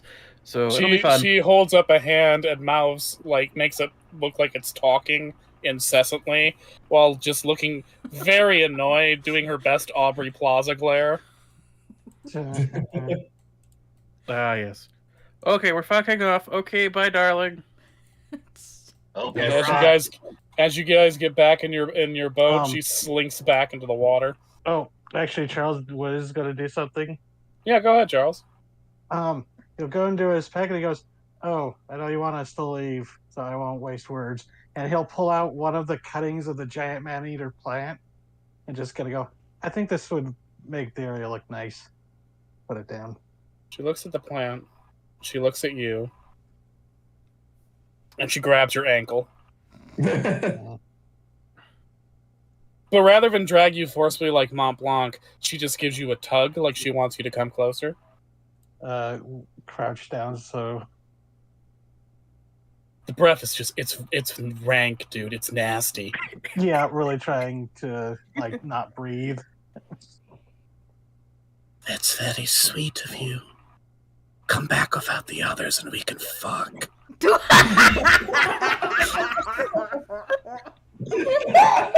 Charles is just gotta like expression not changing, just nod, stand, and walk back to the boat and go, "You need to get the fuck out of here."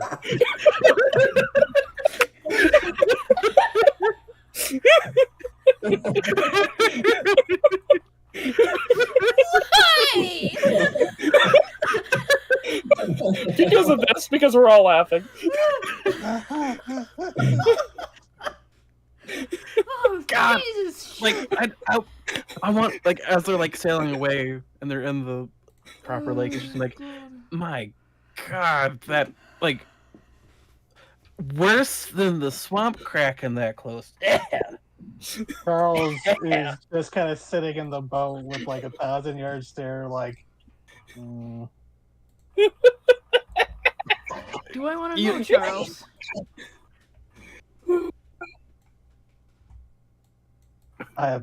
She liked me.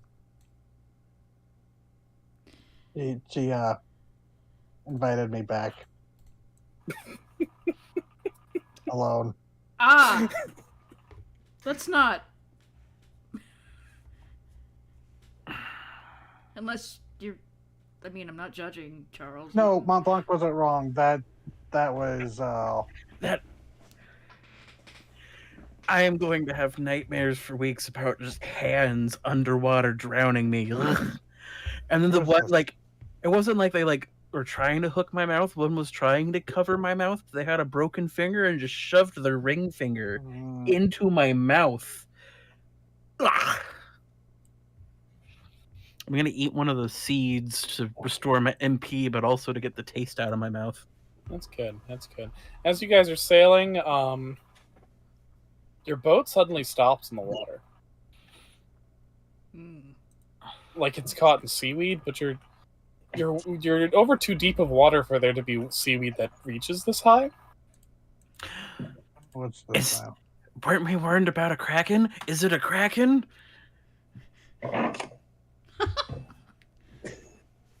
Well, Be a kraken.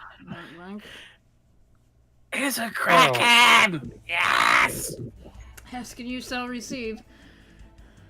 Ah, Roll initiative.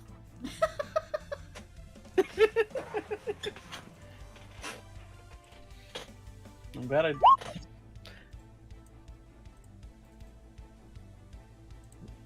It's kind of funny. I don't have a negative to my initiative anymore thanks to the dragon armor, but I still roll the lowest, like almost every time. These gods are real. Glad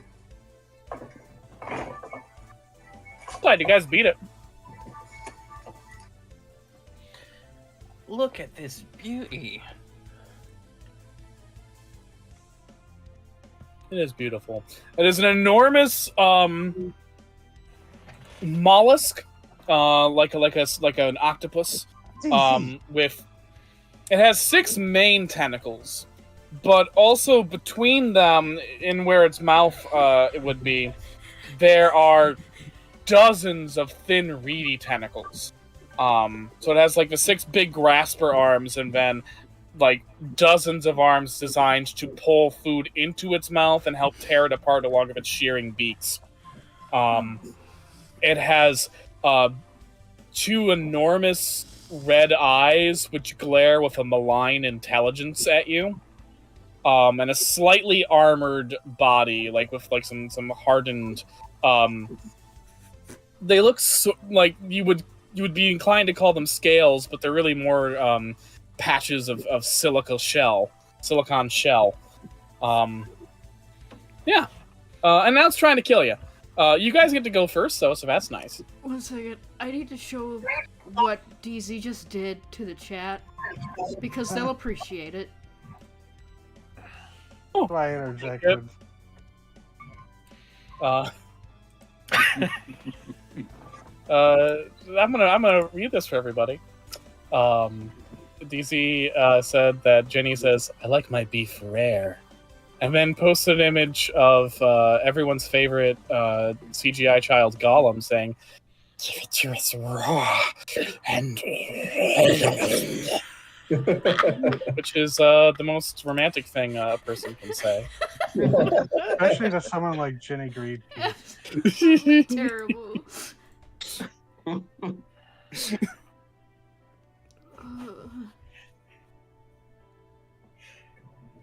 So yeah, since Maple Samurai and Liz are watching, and Liz wants you to know, Edmund, that you can eat her if you would like. Hey. She's gonna. Jenny Green Teeth? No. Edmund was Oh. worried a while ago Okay. that he'd have to eat person, and Liz has apparently volunteered for that. Oh no. I just want you to know that she's available. Good for you, Edmund. Good for you. I love Midgahheim. Alright, so you guys are fighting a Kraken. Trying to help Liz out over here. Oh, Bright Eyes, do you think you can fish this one off? I think that's a little too big. Well, Although it doesn't have does any- render any enemy. Yeah, it doesn't say anything about size. I don't know how I would get it prone in the water because otherwise I'd have to fish it onto the boat. I mean, how does that guy suplex a train? That's fair. Listen, it's the power of Indiana Jones, and if I've learned anything about Indiana Jones in the year 2000 and beyond, it's that he's immortal and all-powerful.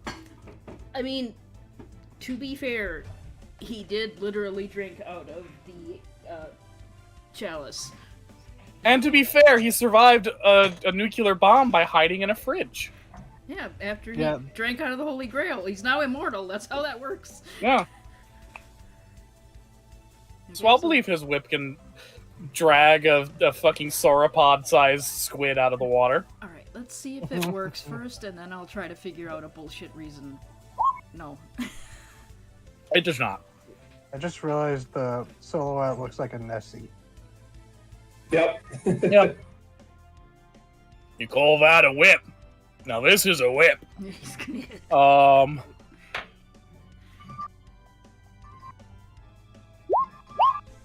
Okay, does 13... Oh, wait, not 13.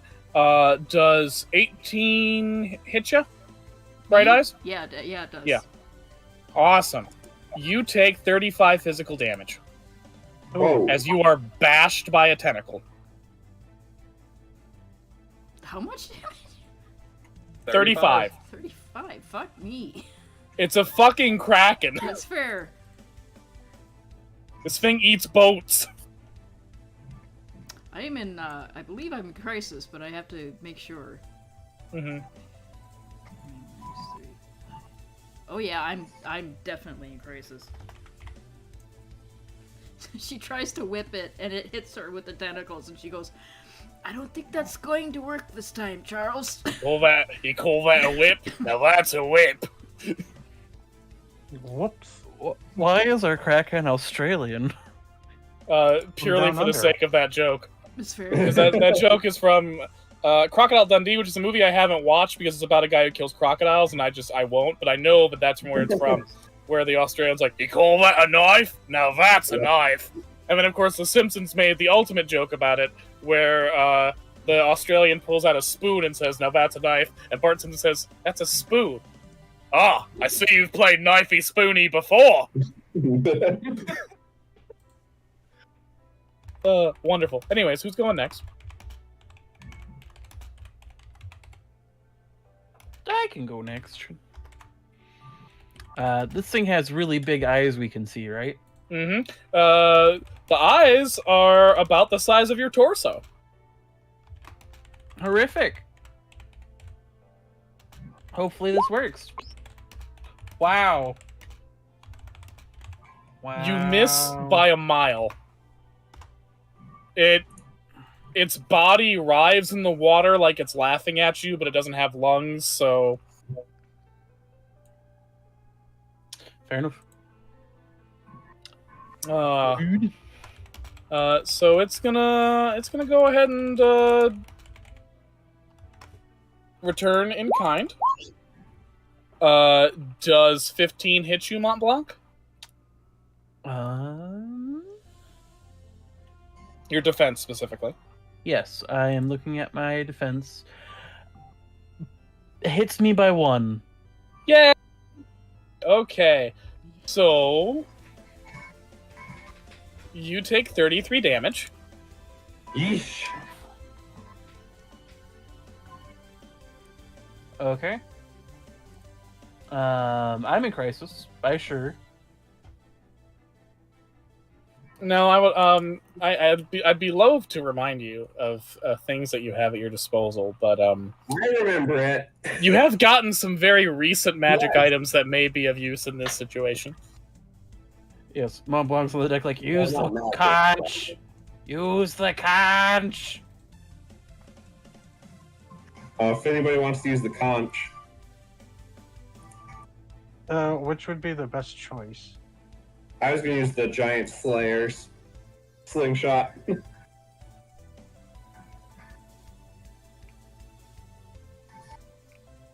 Yeah, because I was thinking I should probably heal the two people that just got hit really hard, but I could use the conch if we need to.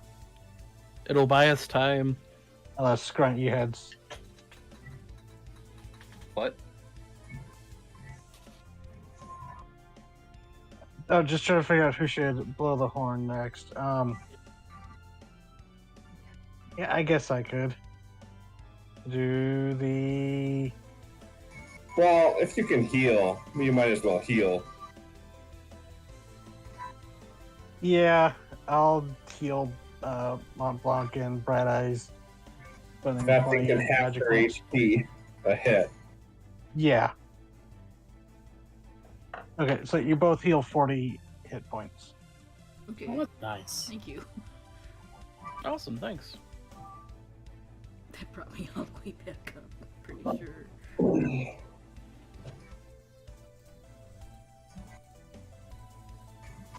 So All right. Brandwind. I'll use the conch. I have no idea what a conch sound is. What would you like to summon? The Syrian Croin. Or if I can, Nope. I think if you grab the. No, I got it. Don't worry about it. There we are. All right, Syrian Croin's on your side. Oh, look at him. Isn't he cute? He is. He's a delightful little muppet. All right. The Kraken's what going I- to attack him. Oh, no.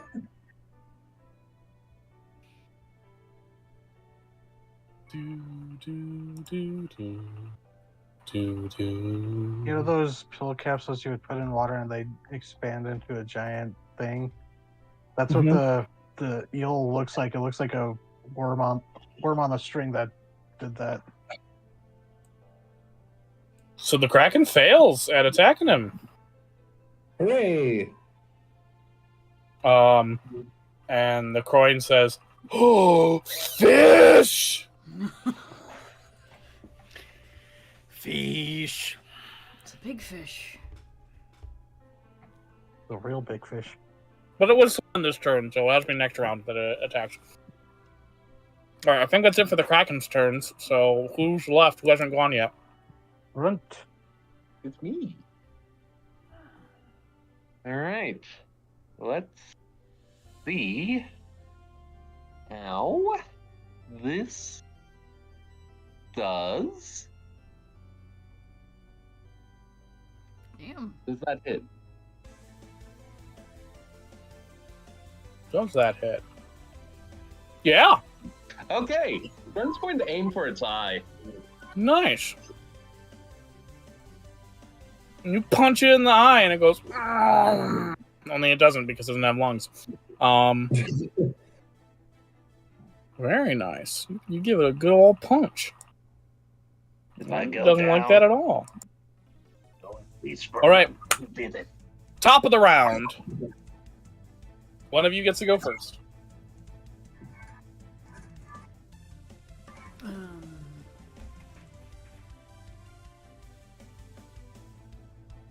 Anybody want to go? Anybody have anything to do before I take, go down the line again?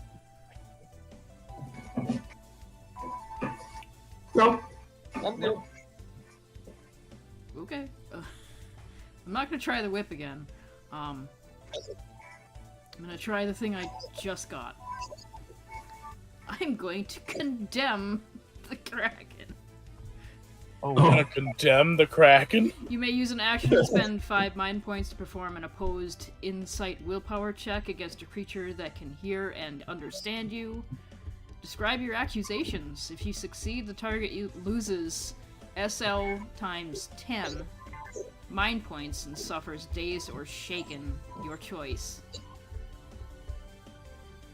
What a lovely idea. Oh. Let's see here. So, insight willpower. It's opposed checks for this. Okay. And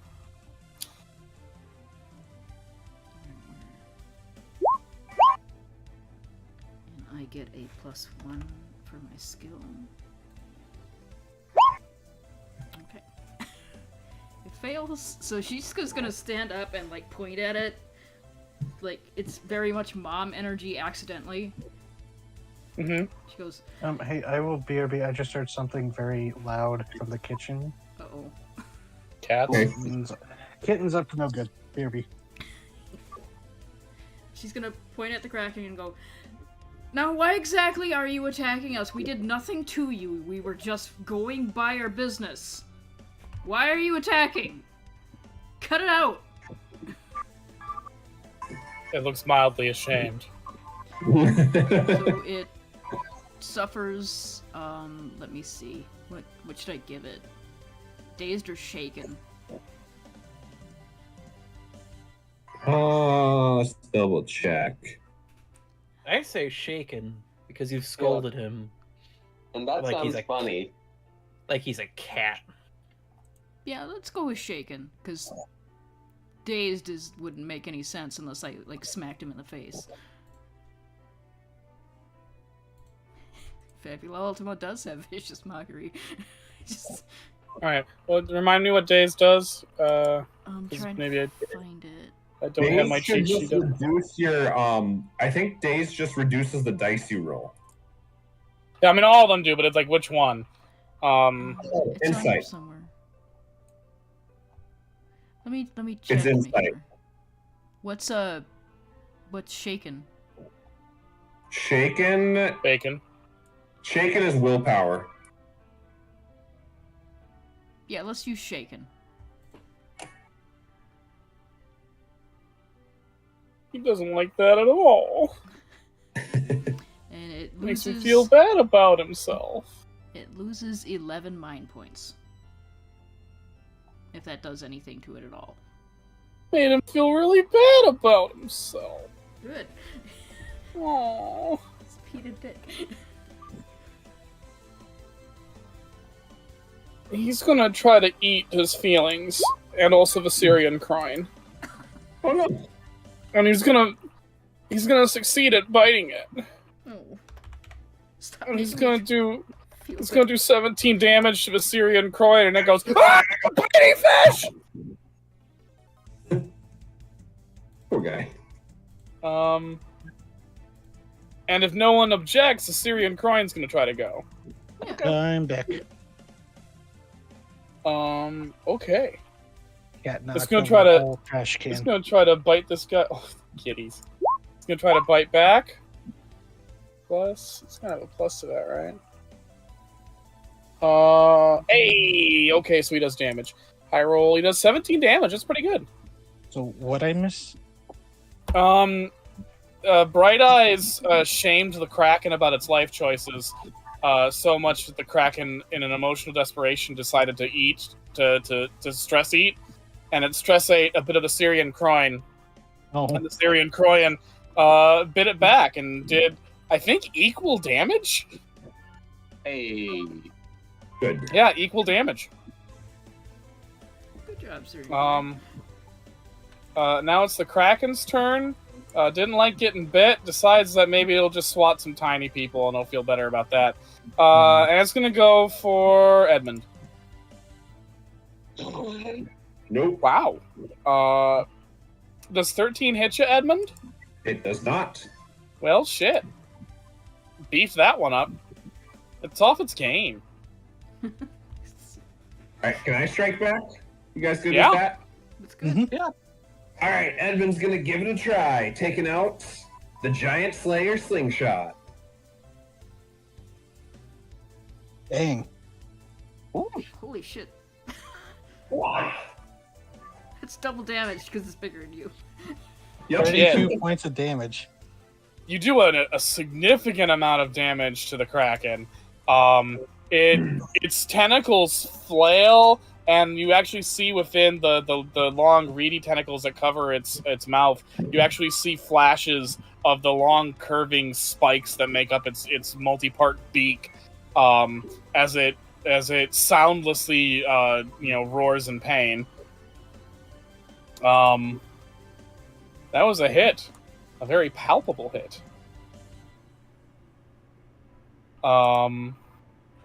It's going to...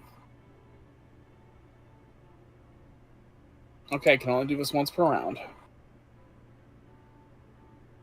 Okay, so it's 14. 19 to hit Mont Blanc, Charles, and Scrunt. Yep, that hits front. Yep. 19. Yeah. Nope. All right, Scrunt and Mont Blanc, you take 17 damage Awesome. as you are lashed with a tentacle.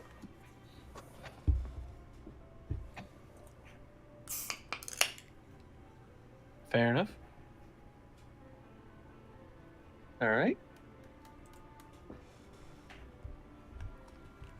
Nyx?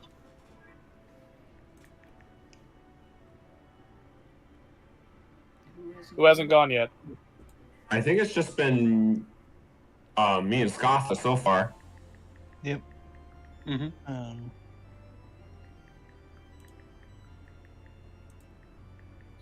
So I could go, I guess.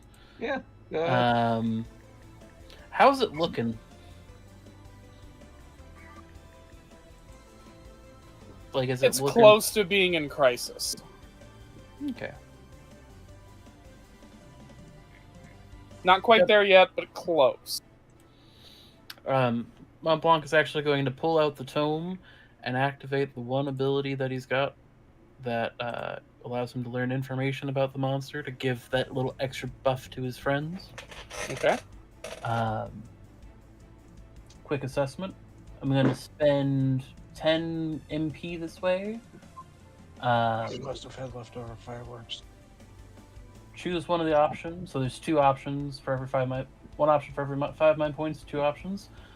You can reveal one of the traits, name a damage type, and choose a creature you can see, and the GM reveals that creature's affinity towards that damage type. So I'm gonna go with damage. Is it vulnerable to damage type ice, and one of its traits? It is resistant to damage type ice. Okay. And traits. I've always been unclear what they define the word traits as in terms of monsters. I'm gonna say its might dice is 10. Okay. He's got a bit of a strong one on him, and he's resistant to ice, so I'll switch up my stuff, but I think you should be fine, Edmund, with your funky trident of yours. Use trident, Edmund. Or use the slingshot, it's probably better in this situation. Yeah. Either way. All right. Well, that's wonderful. It sees you looking at it. And for its last attack, it tries to hit you for 27. Does that hit you? Yep. Okay, I'll step Oh, in and wait. take Sorry. No. It was 18. Does that hit you? Physical or magical? Physical. Yeah, that hits. Okay. I'll step in and take it. All right. Well, 'cause that's I have protect. that's 34 damage. Ow. Ooh, Oof. ouch. Okay. All right, that's its last turn for the round. So, you two remainders, get in there and do some That was hardcore shit. 34 damage, you said? 34 damage, physical. So if you have any resistances to physical, remember that. Actually, I think because I used Protect, I don't get any resistances. Oh, that's a shame. They take their place at the danger. Oh, yeah, okay, no, I can do resistances, but nothing against physical. Grant, do you want to go, or I was You just go going to ahead, attack it? because it's more organic. You going? I was just going to try this again. Nope. I got to stop trying combat. I'm sorry. Well, Scrunt, your turn. All right. Let's see. Crit success. All right. Fuck yeah! Hell yeah. All right. He's jumping back and punching right in the other eye. 34 damage. It is now in crisis. I have had it a You also day. get to take an opportunity from this. Okay. What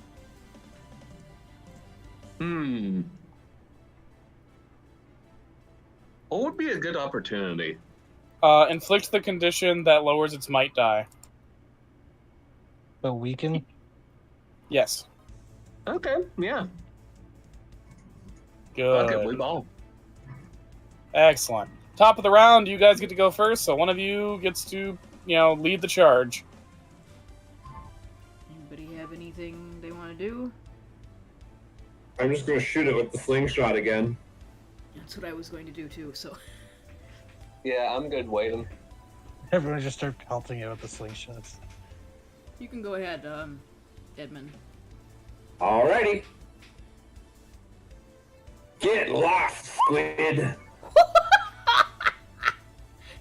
Shit! Fuck! Okay. So you shoot it with the slingshot, and the spirit, the luck of Jack Giant Slayer is with you, because the ball not only hits the squid, but it hits it right in the eye that Shady loosened up for you, and fucking obliterates it. Oof. Oof.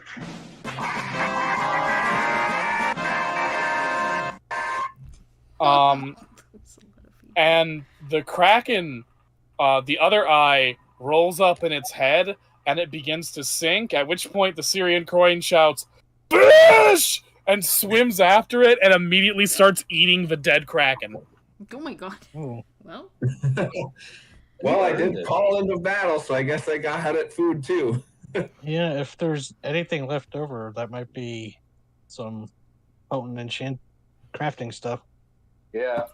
Yeah, as the Syrian coin is tearing the Kraken apart, you guys manage to fish some of its ink glands out. ooh, So that's fellow fun. got his fish today. Yep. For him. You get 6 Kraken ink glands. Do we And get more any of- importantly, you made a Syrian coin happy. Question. Do we Yes? get any of, like, the beak or whatnot? The pointy bits? I'll say you can probably get that, because the Syrian coin's probably looking more for the soft materials. Hell yeah. Kraken beak. Kraken's got 8 beak pieces, so we'll say that. Fuck yeah. Good job, gang. The Syrian coin is very well fed. It smiles at you all before disappearing under the waves. And you guys arrive at the island of Bleakanus. Or of a little, I think it's a peninsula, actually, looking at the map. Oh, You have to go in, much farther than the shore to reach her hut through very dark and gnarled woods. And and you find Bleak Annis waiting for you at this very menacing-looking hut in the woods. Rather than windows, there are fleshy eyeballs staring out of the front of it. And Annis herself sits on a throne made very clearly out of bones. Not a throne, really, more like a garden chair, but still. So they're sipping mimosas. I mean, who hasn't sat in a garden chair and be like, this is what it's like to lounge in a throne? Mm-hmm.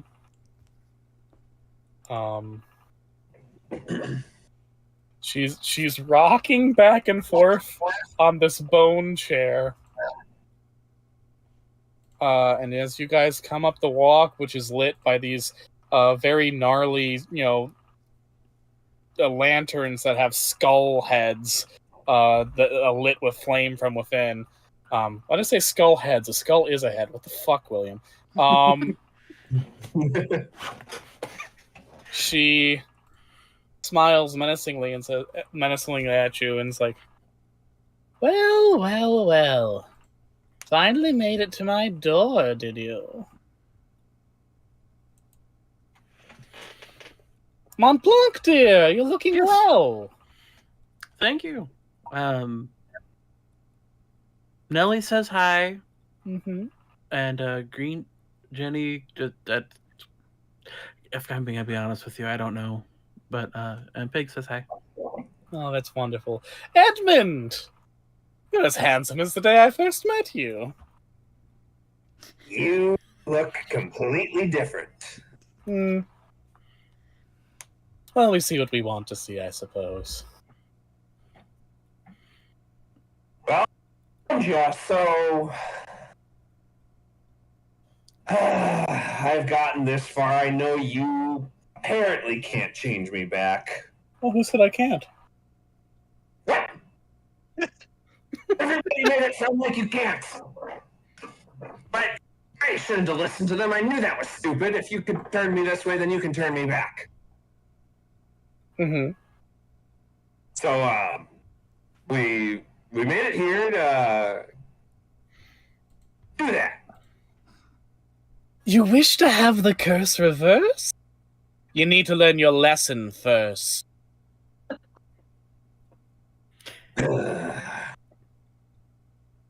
I can turn you back, but should I, Edmund? Lesson.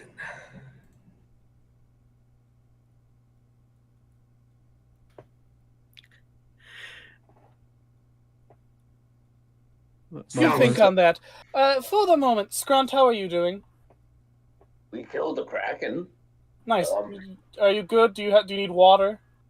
A juice box? I could use a little healing, you know. Oh, that's fair enough. You should all be fresh before we start things. And she waves her hands, and you all get your HP and MP back. Oh, good. Charles, how are you? Did you meet the Sphinx? I'm kidding. I know you did. He wrote it in his book. Mm-hmm. I just thought it would be polite to update her as we were going along. Well, I mean, you drew the picture of the Sphinx in the book, so I assume that's what she meant. Not that you were, like, No, I talked to her pen about paling. Oh, you have been pen paling. Okay. just a little bit. Creepy. Nothing. No, people what was creepy was Ginny probably hitting on me. Oh. Oh, that's what she told. Oh, buddy. Oh. Bit of dry spell for Jenny Greenteeth. Who could imagine? How she gets spelled the laugh. Dry spell. She's a swamp hag. I get it. I knew I liked you. Bright Eyes. How's it feel, cheating death?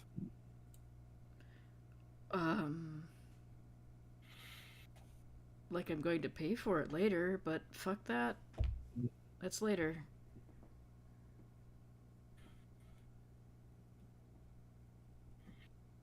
It is a shame that you only managed to get 2 of the crown jewels so far. Oh, wait, one. One crown jewel. Not great. Well, Yeah, we're we having a bit of a had more time. before, but it's been a problem of retention. Mm-hmm. I blame the economy. I've heard the Actual little economy. Duchess has been giving you trouble. Yes. Well, unfortunately, we can't quite even the score, but I do know where the last 2 are kept. Any help would be greatly appreciated. Thank you. That's kind of the reason that we were here, mostly.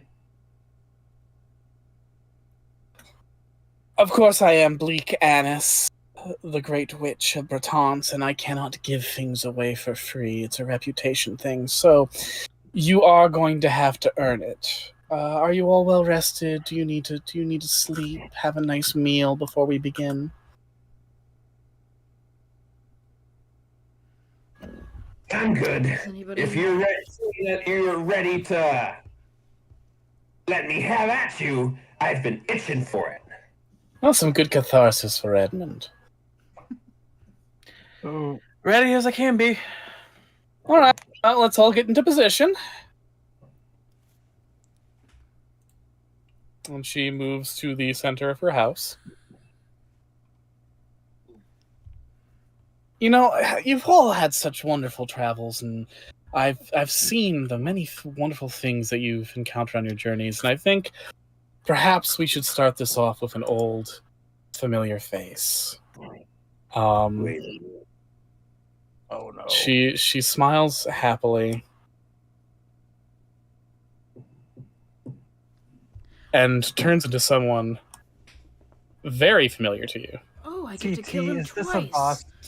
Is this a boss rush? It's a boss rush. As Baron Cobalt von Hubert appears in Bleak Annis's place and immediately turns into his doppelganger form. Roll initiative. Charles leans over to Montblanc. We're going to fight everything in your book, aren't we? I mean, not everything. That'd be forever. Oh, he's like, goes, oh fuck no, dude. That's like 96 entries. We'd be here for like months. That was your scheme all along. Right, Ace is gonna smile at Bleak Annis and go, "Oh, thank you for the gift of twice." Very welcome. You don't usually get to kill somebody you hate twice.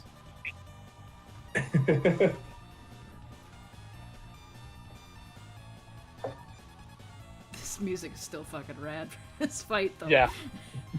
I took a while to pick a good. I knew it was going to have to be a big boss theme for this one, and this was a good one for it.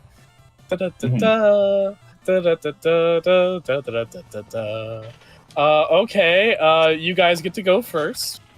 So, I rolled top. I'm going to use Bodyguard and Protect Bright Eyes. Because this feels thematically targeted. So, no melee attacks can hit you, and you gain resistance to all damage types until the start of your next turn. Okay. Thank you. Awesome. Lashing out with that ropey, like one of its ropey arms full of blades, the doppelganger slashes at you all for 19. So anyone whose defense is equal to or lower to than 19 gets hit. And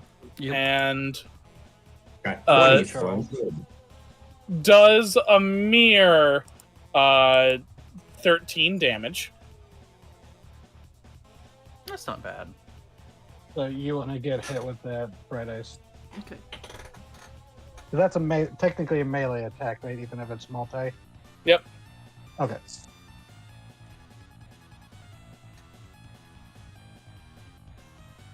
And thanks to the shield training classes, my defense is pretty good.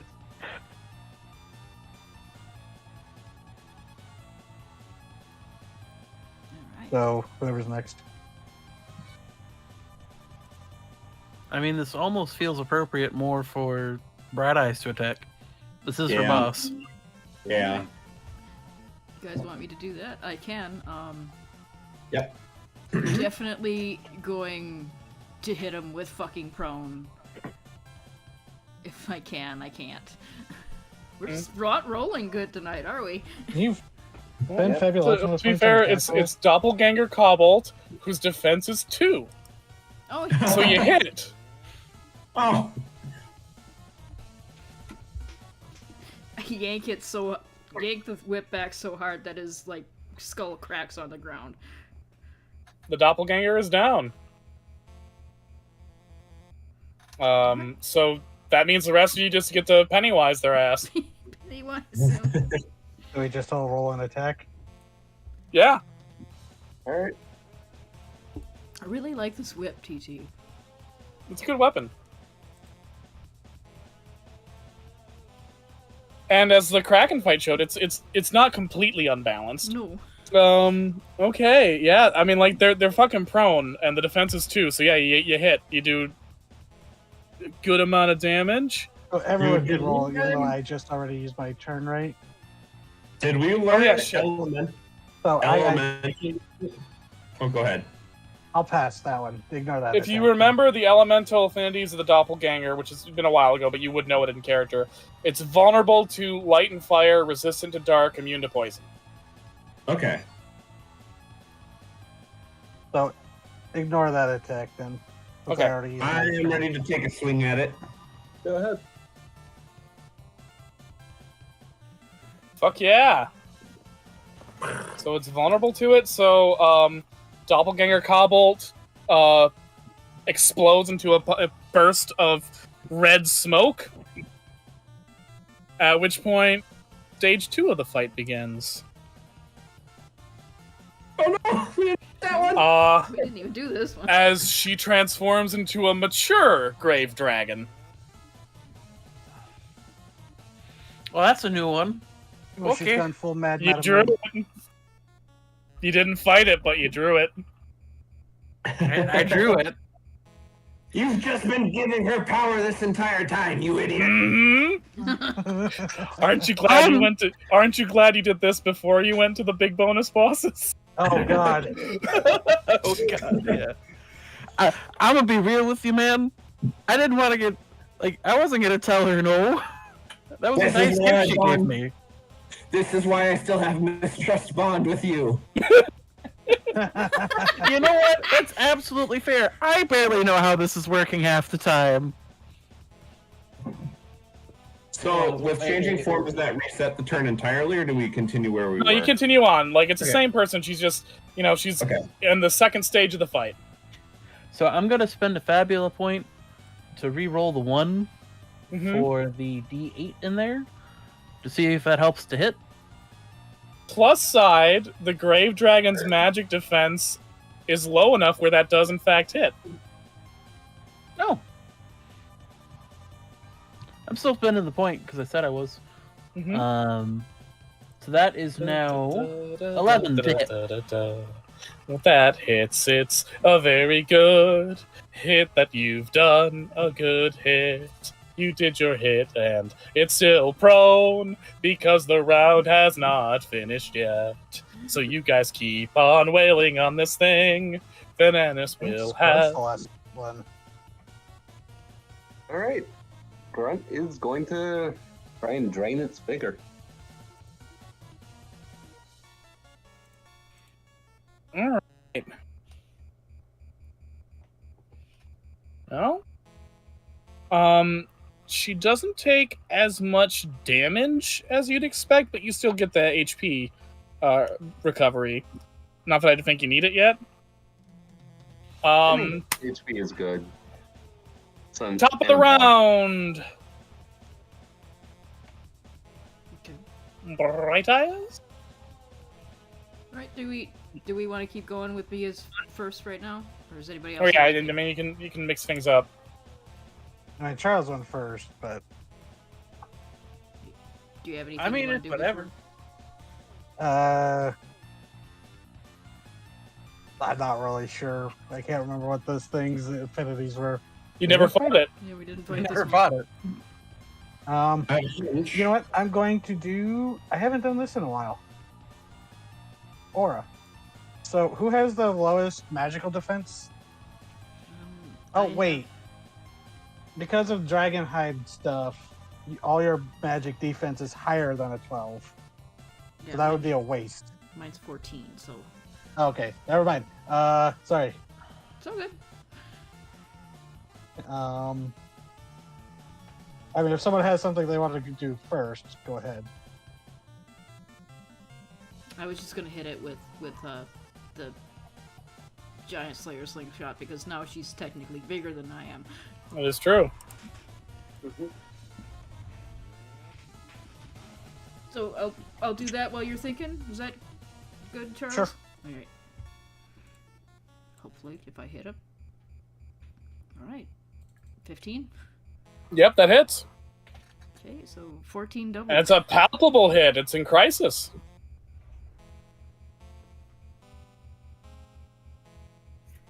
I mean, this stage is in crisis. That is. Okay. It's the dragon's turn. And the dragon is going to use its spiricidal venom. Oh, It's a who's he? What? It's spiricidal venom, which is 14 against Mont Blanc. Does 14 hit you physically? It matches my AC. So that's a yes. You take 11 light damage. Ooh, that's a new one.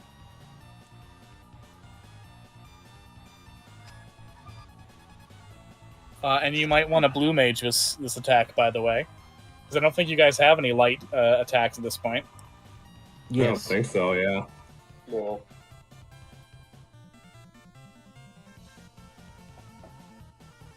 Okay. Works for me. All right. Do. Now it's one of your turns. yeah, I'm going to do the same thing I did with Ginny, and gonna summon the Arcanum of the boat, or of the tower. So Sharon shows up, and once again we have resistance to. Actually, no. This time we'll. No, wait. I can't give light resistance, so we'll just stick with the dark resistance. Because there's going to be other forms. Yes, there are. Yep. My turn? Okay.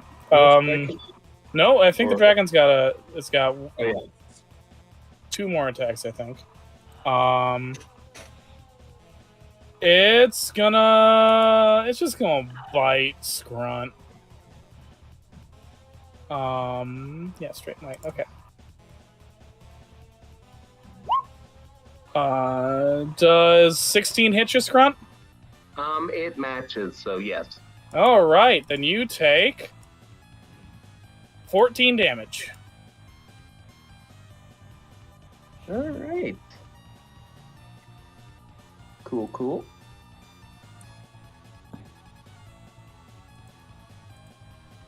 Meow meow meow meow meow meow meow meow meow. Meow meow meow meow meow. Meow meow meow meow. Meow meow meow meow meow meow meow meow meow meow. Why are we suddenly meowing? Meow meow meow meow meow. Is it one of our turns now, or? Oh, yes, it is. Yes. I'll You're go. so enraptured by the cat choir. All right. I'm gonna gamble on this maybe being its weakness. Since it's undead, put it 6 feet under. Well, shit. That's pretty good. In fact, that is enough to knock it out of this form. We're on stage 3. As it turns into a massive crocodile with sharp back spines. The dreaded Athank. Another boss that you guys saw but did not encounter. Well, this gives me a strong hunch what the form after this will be.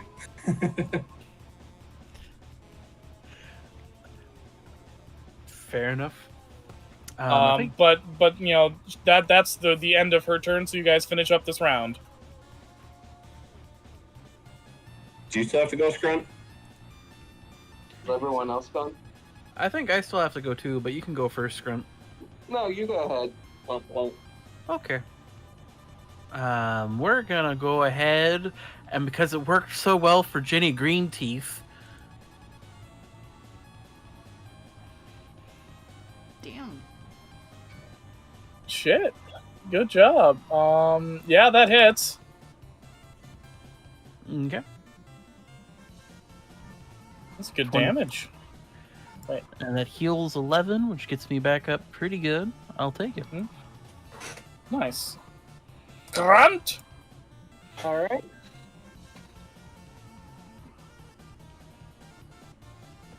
Well, when all else fails, you just gotta punch it. Punch it, Chewie. Hey, Bad. the second one. That misses. All right. Top of the And turn we- order. One of you gets to go first. The 12 misses.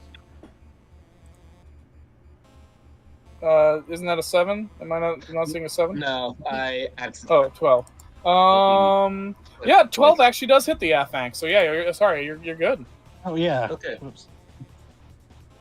It rolled 20 did the thing where it rolled twice for some reason. Okay. Yeah, so you're fine. Good amount of damage. Physical. All right. Top of the turn order. Okay. If you don't mind me going first again, Charles, I have an idea. Yeah, go ahead. Okay. I'm going to use my new heroic skill because I can do that. Ooh. Fuck yeah. I'm going to use Encourage twice. Ooh. So it's going to drain most of my MP, but both Edmund and Scrunt. Let's see here.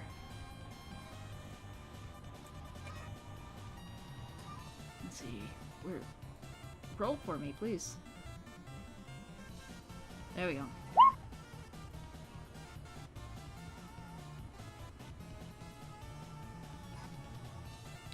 So, Damn. you get to treat one of your dice as a higher dice, and you regain at least 35 hit points. All right. Yeah. Okay. Just want to look at my weapons, decide which dice to make biggin. Just so I can, because that'll last for the rest of the thing, and I can give the healing that you guys need right now and take some of it off of Charles for later. Yeah. We're gonna need his heavy hitting healing later. I'm Good guessing. job. Good job. Yeah. I'll do might. Mm-hmm. I'm going to do dexterity. Wonderful. And she's just gonna go. Okay. She's just gonna go. Edmund and Scrunt. Edmund, this is your time to shine. And Scrunt, I've never met a person that could hit as hard as you. So, let's go. That's all I'm going to do? Okay. I'll just... Oh, what a terrible roll. Okay. So... glowing blue runes appear around the Afank, and water surges out of them. As a huge wave of water like rises above the great reptile and surges down to crash at you guys. Anyone whose physical defense is lower than 15, because that roll was utter shit, Oh, thank God. takes 14 ice damage. I'm good. I'm good. I passed that. Montpunk's like soaking wet. My physical Alright. defense is low. Yeah, Fank is mildly disappointed at how much that sucked. I almost feel like I You should encourage surf. it. Not very effective. I will be right back, by the way.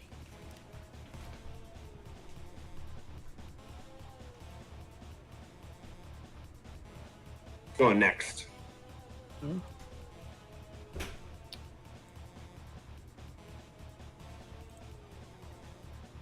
Let's see. We don't know what this thing was. Speak to yet? Oh.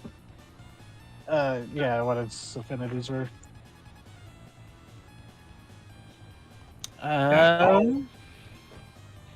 Would you like me to go and do the research for the affinities? Sure. Since we never did the alpha? Yeah. So I'll spend 10 in MP to do research on the Alfunk and what might be good to hit it.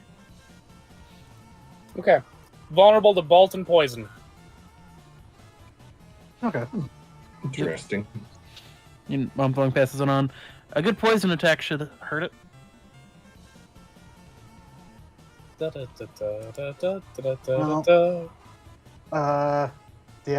you want to go, Edmund, or? Well, Mont Blanc just went. Oh, right. Okay. And the Alfang smiles its crocodile smile at you like it approves of you sharing your knowledge. And then to really show that approval,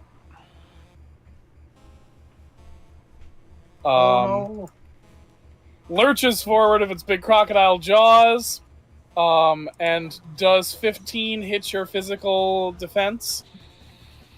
Yes. Okay, that's wonderful. You take 35 damage as it rolls with you in its jaws. So I'm at 0. Yeah, you're unconscious. Hey, you guys got Phoenix Downs. I do. Yeah, but We do have Phoenix Downs. wondering if I should. I'm just trying to see if it's too late for me to do this.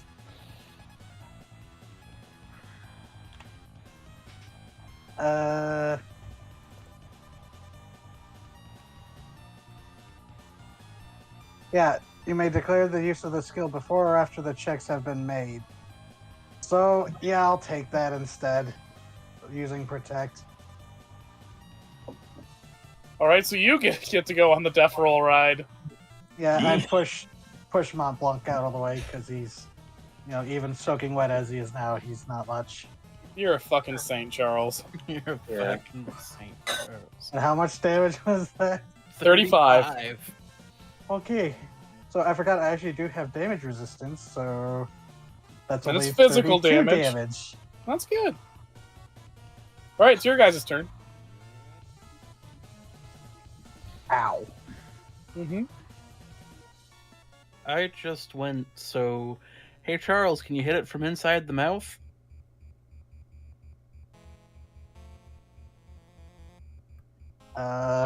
If Edmund, you don't mind me taking a swing. Go ahead.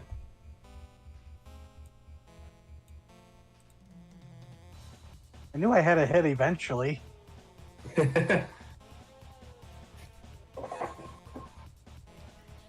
Damn, nice. Damn, nice. All right. Afang's out of the game. Really close, gang. Ah, crush Oh. it! Put him back. Just gonna move us all down a bit.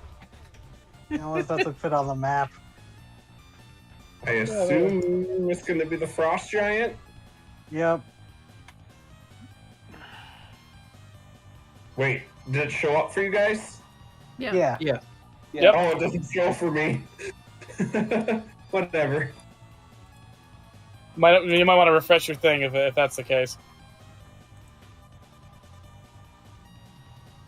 Well, it's the Frost Giant now, but that will end its turn for this round. So now you guys can wail on it until the next round comes and you guys suffer. I think next would be Edmund and Scrunt.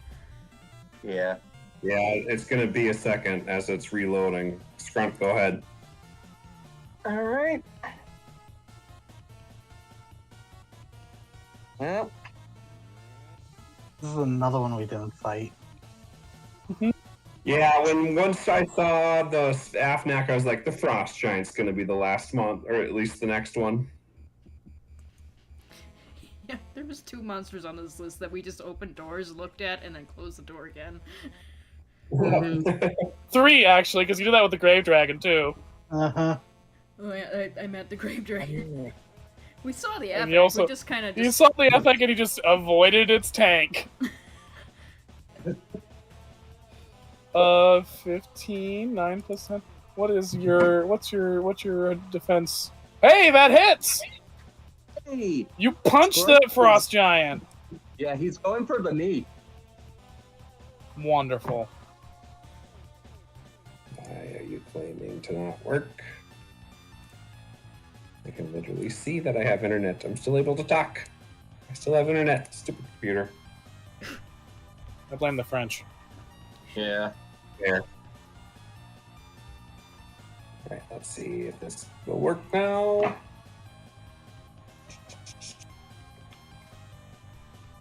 Assuming it's a Frost Giant, I'm going to take a stab with a fire weapon once I can get back in.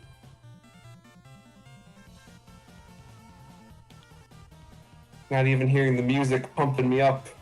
Oh, Da-da-da-da. Da-da-da-da. Well, I think if you come in while the music's playing, you don't hear it. I feel like that's a common Discord glitch. I don't know. Mm-hmm. Oh, I'm just not even back in yet. His computer's giving him some problems. How dare they? In that case. I'm sorry you got the net issues this time, Scene. Yeah, it's always been goofy. I think it's getting close to the time that I need to just get a new laptop.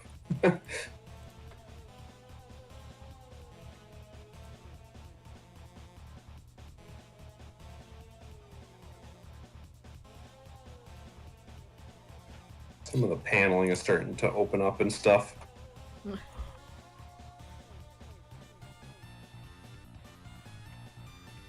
Check it out.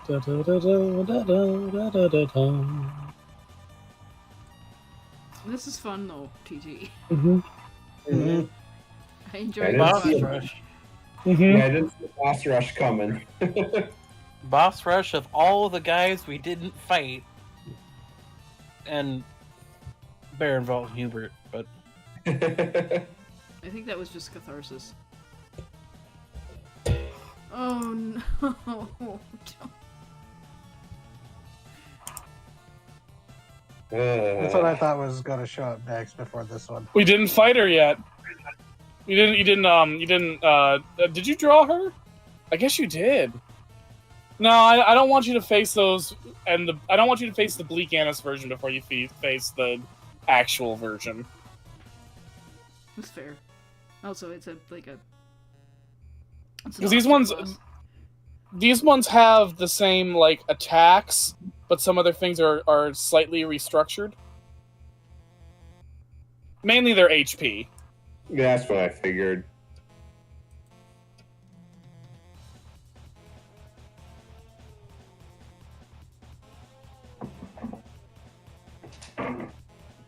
Alright, loading back in.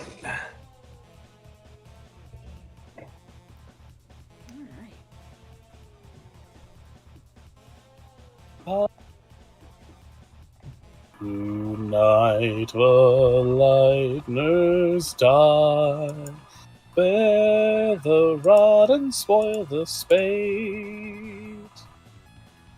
That's not how this game is played. You've been dealt a losing hand. Thus ends your merry band. that is a wonderful hit. yeah. Edmund. Wow. Although the Damn. damage isn't Oh. as explosive as it should be. Ah! But that is a very nice, palpable hit. They're not as weak to fire as I thought. Not as much as you hoped, no. They are a cold that does not allow for warmth. So that's top of the round.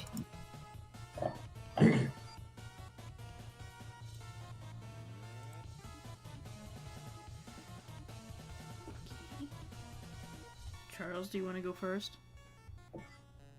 How bad are people looking? Not I too have bad. full HP. I think you're the one Yeah, that got how smacked much? the hardest. I have full HP. Full. I thought you said 4. I'm like, Yeah. Oh no, there'd be lots of tricks that would start being pulled off if I had 4 HP. So, okay, yeah, I'm the only one who really got hit then. I probably should. You know what? You go ahead. I'm going to add the Giant Slayer slingshot to my attacks. Okay, that's what I I was haven't done going that to yet. So, Slingshots, engage. slingshots engage.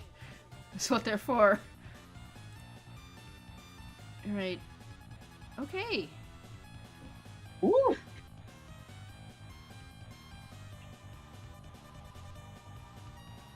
Okay. Yeah, that's a very palpable hit. That's 40 damage that I just did. Excellent job. Excellent. Okay.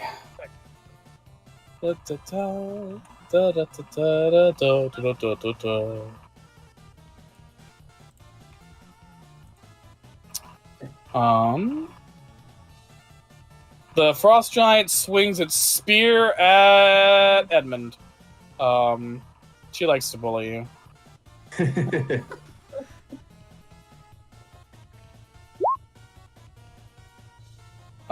Does 18 hit?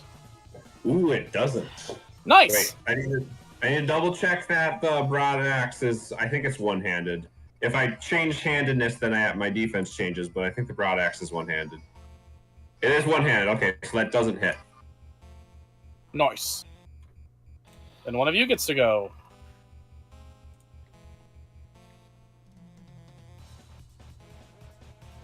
I am I- cool waiting. I can go. It probably won't work again, but it would be funny if it did.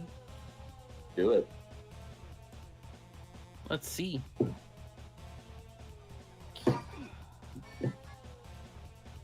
Oh. Oh, wait. Depends on how good his magic defense is.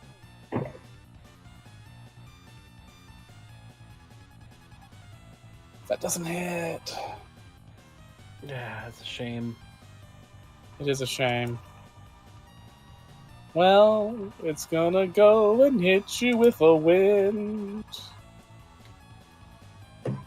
Does 19 hit your magic defense, Mont Blanc?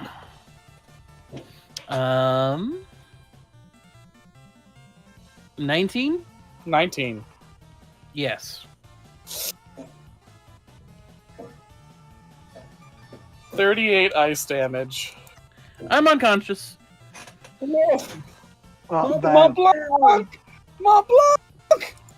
that makes what I'm going to do next easy to decide. Mm-hmm. Yep. So, Just face down in the dirt. just You didn't reach fight down, this guy for realsies, right?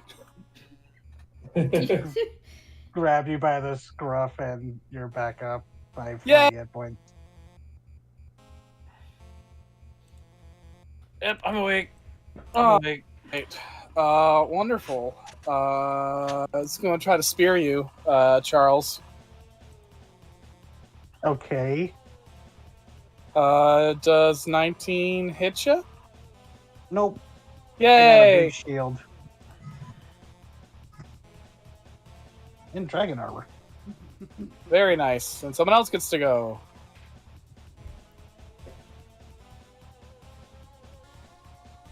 Who hasn't gone?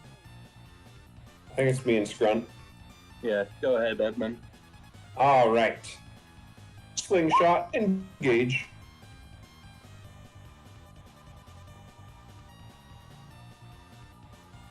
And knocks out the Frost Giant.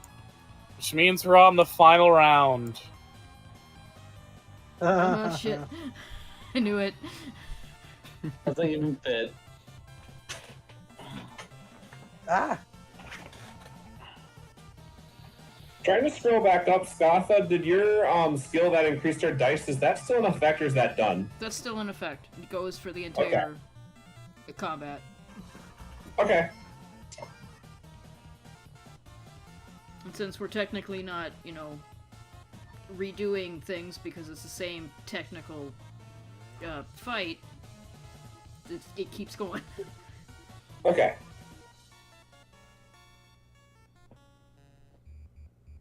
So Bleak Annis transforms. I've realized been forgetting to describe this for our viewers at home. Transforms into the Terror Tatzelworm. The hardest enemy you guys have fought so far, I think.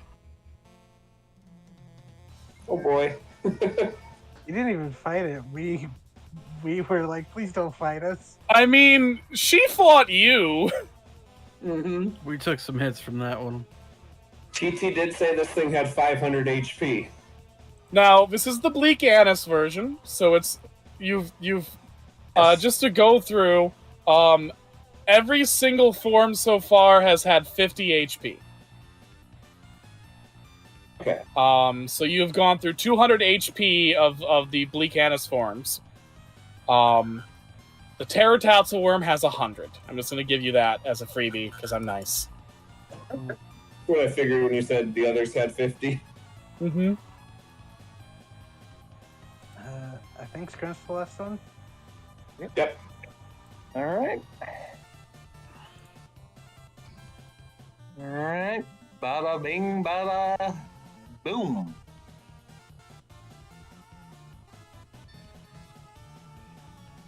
$17.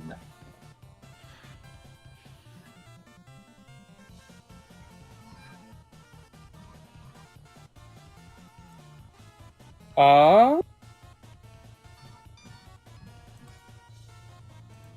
17. That does hit. All right. Squirm's going to just jump and hit her straight in the chest.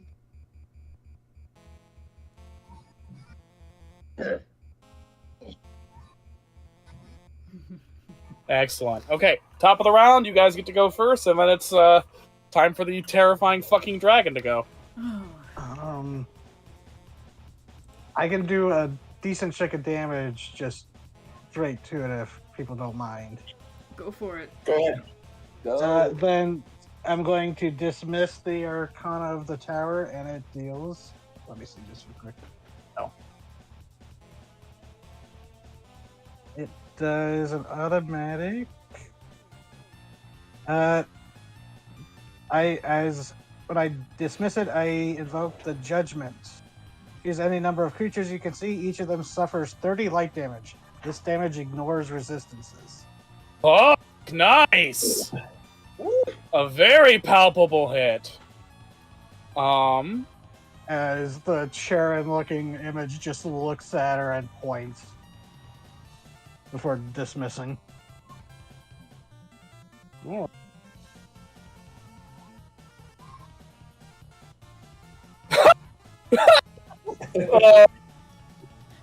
She opens her jaws and breathes fire at you guys. Does 18 hit any of you magic defense?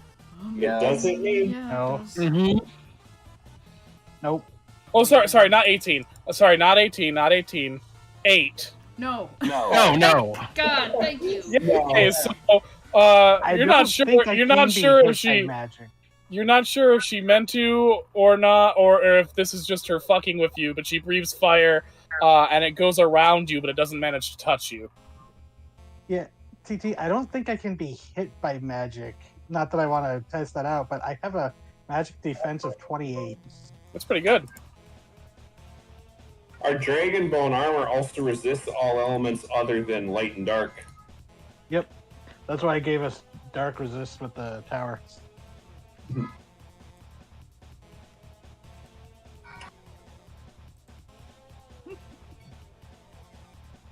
All right, it's one of your turns. Oh, well.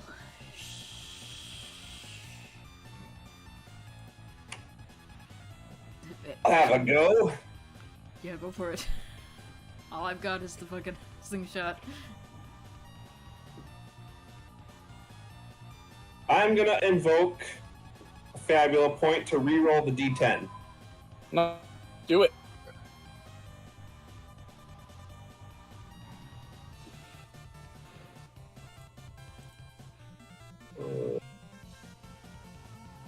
Oh, that's not what I want. Finding the right spot in the sheet to do it.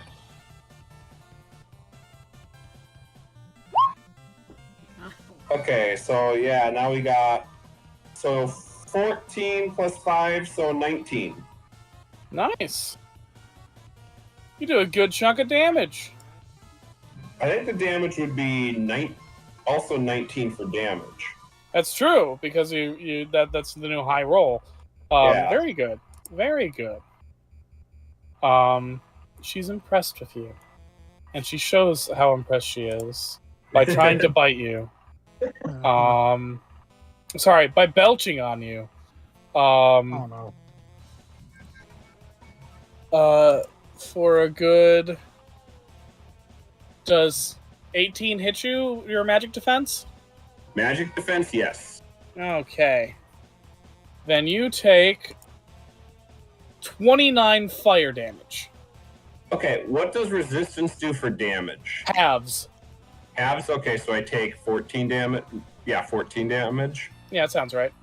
Yeah. I'm going to use Painful Lesson, so I can use the study action. That's double insight, if I remember correctly. Yep.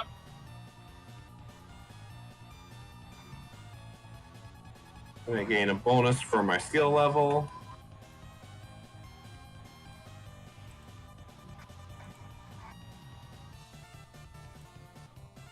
So does that pass? Yeah, if it does. What would you like to know? Elemental weakness.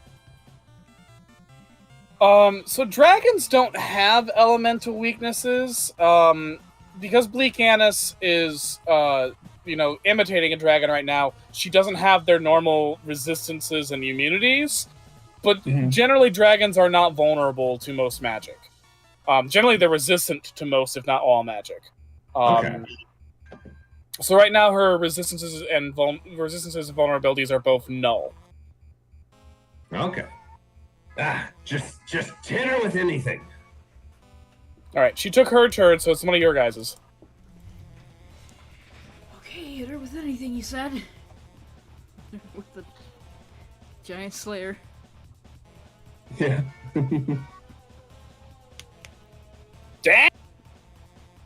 Damn! Got her in crisis. Damn. Yeah. Meaty fucking hits. All right. Dragon time. She's gonna go and breathe some fucking fire. She's gonna breathe it and a bunch of stuff. Yeah, she's got the MP for it. Oh shit. All right. Is anyone hit by 16 magic defense? Yes. Yes. All right. Those that Yeah. are take 21 fire damage. What that Wait, gets what was half 10. 21 fire damage. No, I mean for what was the attack roll? The attack roll was 16 against your magic defense. Okay. You're fine. And since we have the resistances with the dragon hide Yeah, armor, This beef. that goes down to 10, so that's how much HP. Okay. This cow remains medium rare.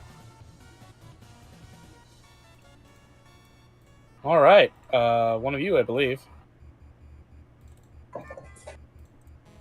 So, I'm out of MP, so you melee fighters go first.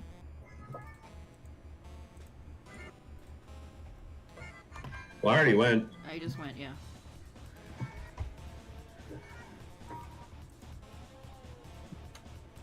So, Scrant, Sounds like Scrant. Charles, Charles- and I went first. Charles opened. Yeah, Oh, Charles open. wrong. So Scrunt, go first. All right. That hits. 15. All right. Nice, good punch. Gonna hit her right where the slingshot hits have. Nice.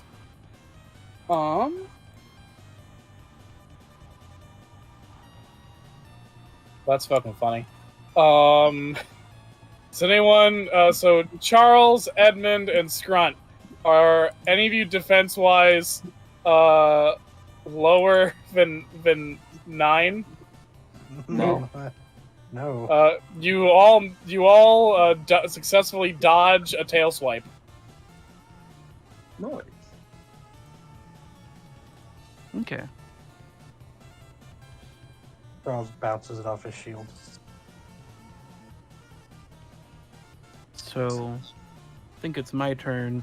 Gonna spend an IP, get a MP mana potion pretty much, and then drink up so I can get some mana back. So I don't remember how much it brings back off the top of my head, so I'll look that up real quick. That'll be my turn. We're back to the top of the round. You guys get to start. Charles, you want to open again? Don't really have much in the terms of anything else except get in on the fun. Damn, very nice. This dragon's beginning to look pretty ragged.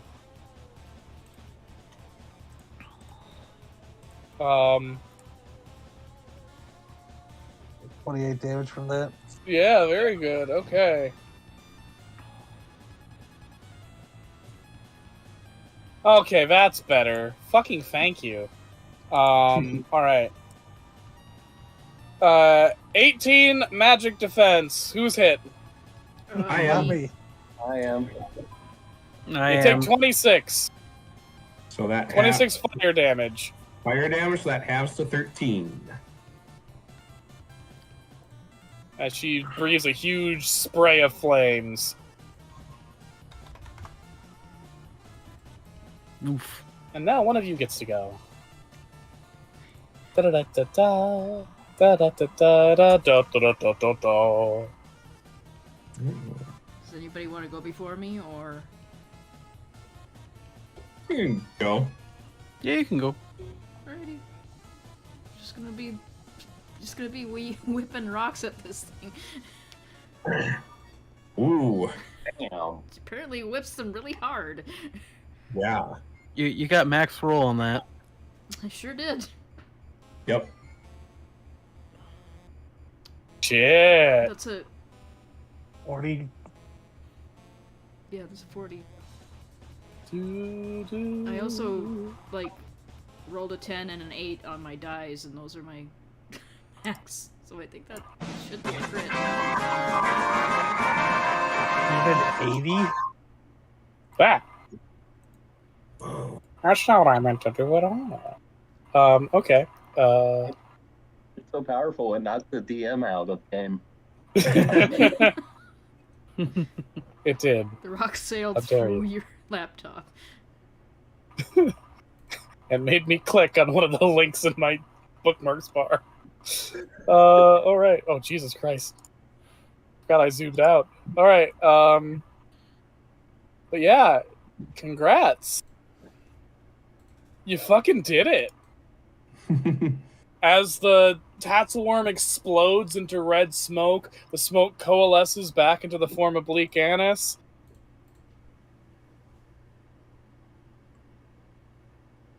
And for as sinister and horrifying as this blue-skinned, one-horned witch looks, with her great hunchback and gnarly talons and hooved feet,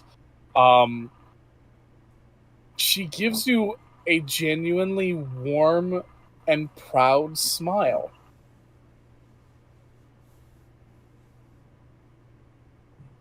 Well, I think we might just make it.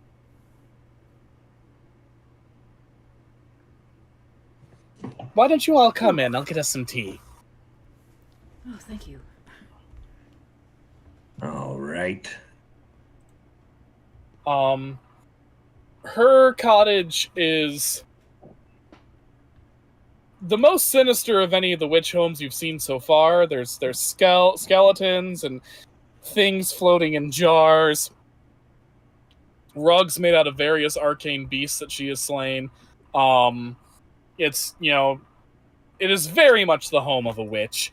It's made more ominous when the fleshy sections of that would be windows shift so that the eyeballs can now look inside the room.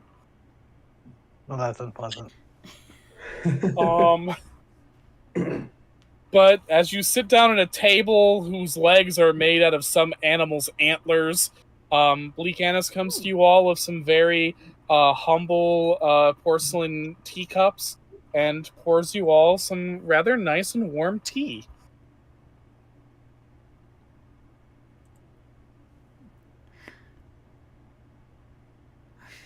Well, thank you for your hospitality. Thank you. Yes. You survived the gauntlet. That means you're strong enough where I feel not completely irresponsible giving you this part of our mission. And she lays out the map for you. I'm going to briefly go to the map page, a little waiting room.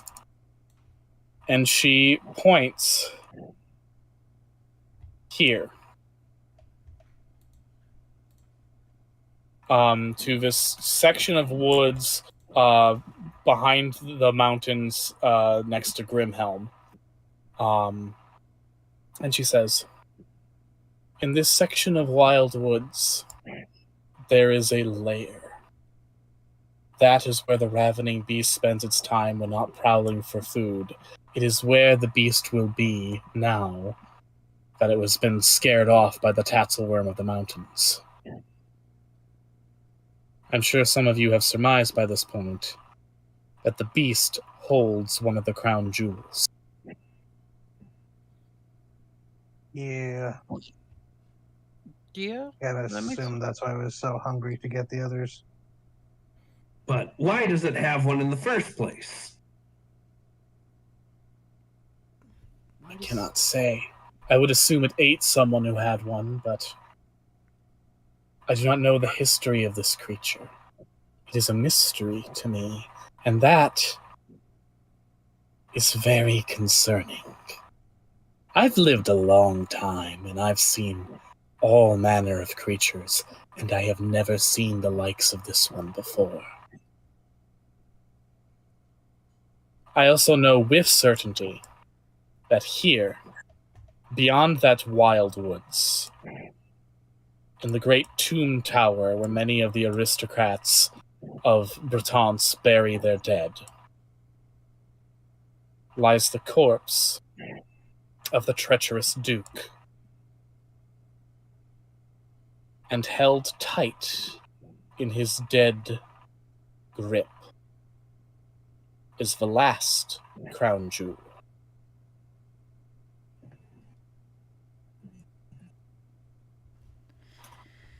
To complete the crown, you will have to face the beast and go beyond its domain to that tomb tower. That is the end of your journey, the last 2 stops on your road. But this Duchess, this Malus, I am certain she will be waiting for you in at least one of those 2 places. She has 5 of the jewels now. Or sorry, 4 of the jewels now. Yeah, 4? Yeah. That's William being bad at math, not Bleak Annis.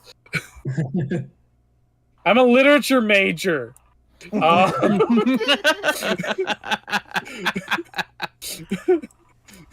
don't know how numbers work. Fucking Fuck can't you. subtract. No, can't subtract a fucking 7. But she has 4 of the jewels now. So she will be a formidable threat. Which is why I would suggest, if there's anything else you need to do to increase your power, then to do it.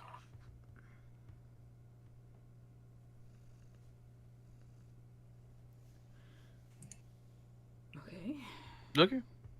All right. Well, we know on the map here, just north of you, and then across the pond from you, and then up in the mountain are the layers of the elemental beasts. And going and picking a fight with them and learning some better stuff might be a good idea. Oh, so you're seeking out the 5 masters. There were those fairies that told us to fight them. That was The highly 5 recommended. masters. 5. She smiles. That one wasn't the DM fucking up. I didn't think so. Fire, earth, air, and water. Oh, there's one for magic, isn't there? Is it going to be that old wizard who assigned us this task? It wasn't Vormodon who assigned that task. Vormodon just wanted you to fight some strong foes in general. Oh, right. Oh, right, yeah. We met Vormodon. He's old. Very old. Oh, but in his youth, though. And she smiles wistfully. There's Bright Eyes hides her face behind a sip of tea because she's thinking, "Oh my fucking god!"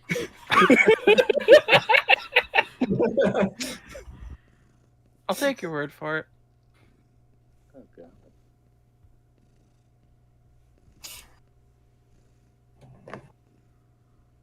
Well, that seems like a good plan.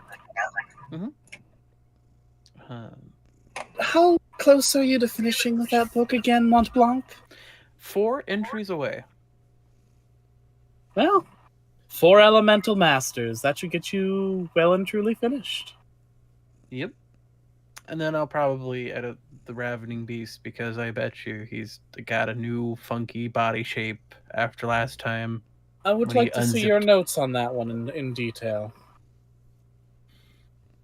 Yes. You've all been doing quite well. Hopefully we continue.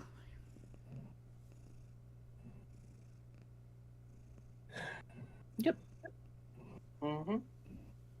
And, you know, she smiles at you all, but her eyes, like, yeah, as she's smiling at you all, she lingers on Edmund, and she has a very discerning glance at him. Like she's sizing you up and waiting for you to speak. Okay. I have a question for you. Beyond just the usual stuff that you're obviously aware of. Is my mother still out there? Yes.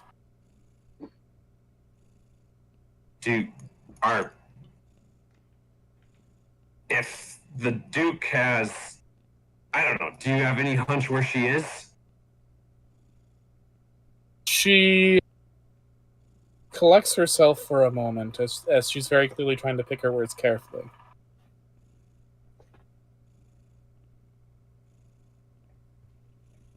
You may find this hard to believe, Sir Edmund. But your mother once was in my confidence. And I made certain vows which I cannot break. Is the way of magic. So there is something very important that I would like to divulge, but I cannot. Your mother is alive. Your mother is unable to return to you in the life that you had in her current state. I do not know her current whereabouts, and you would not know her when you saw her. But she would know you. Huh. So you're implying that she's transformed like me? Takes a very long sip of her tea.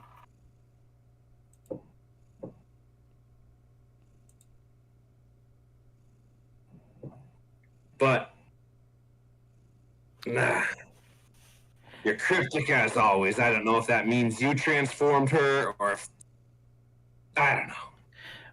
I had Mom- no hand in your mother's current state. I was merely giving advice. Mont Blanc will lean in briefly. It's like, she's probably on a bounded oath of silence, so even if she wanted to tell you, she probably can't.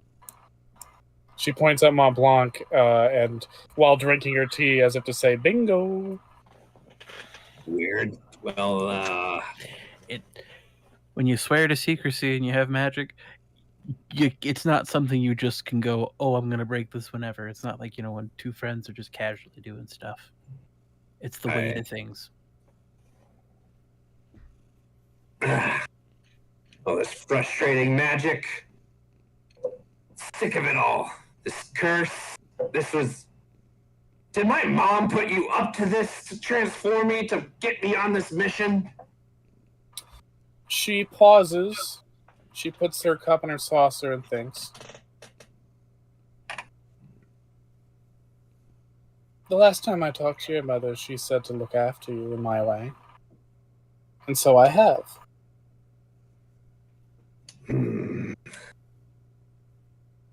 Oh, Edmund, right. were you happy before your transformation?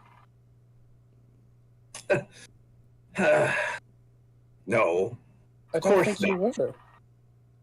Did you have any course. idea of what your point was, your purpose, your place in things?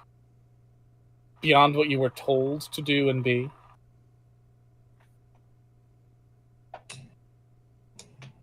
No. Of course not. I just existed to fill a role given to my parents. And would you have done any of what you have done had you not been cast into the wild? No, of course not. I see that. I see that from all we've done, from how close we've gotten to reuniting the jewels from our time with Garston. But I don't care what title you give to that. If my parents were knights, that doesn't mean anything to me. That's not the title that I need. I'm doing all this because it's the right thing to do to not let this place just fall to ruin. If knight's the title you give to that, then so be it. But I don't need a title to keep going with this. She nods and she smiles, and again, it's a very, there's a little bit of her general maliciousness, but also some very warm pride. I am a witch. I do not give titles, I ignore them. I do not give ranks, I do not give orders. I do as I see fit. I do what I feel is right, and hang what others say. For I am a wild and untamed thing. You have been living as a wild and untamed thing, free of what you were told to be. Free to do what you want. Free to do what you feel you need to. What you feel you need to.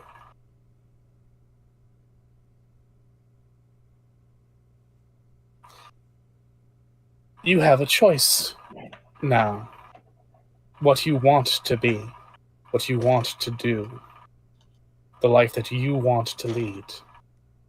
A choice that is given to all animals, that humans deny themselves for some reason.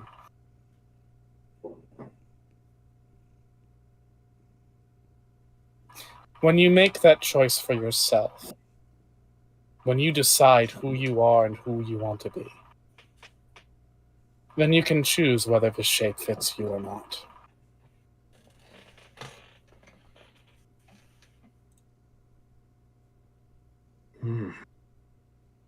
I see. And she takes a sip of her tea. Personally, I think it's quite dashing.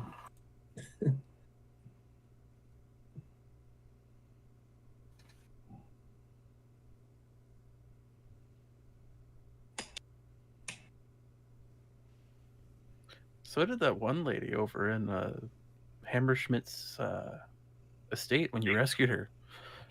It's kind of obvious. The one in the yellow dress, I think it was. The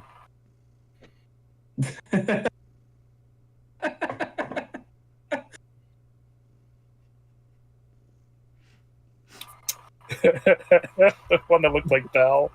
That's why I remember it.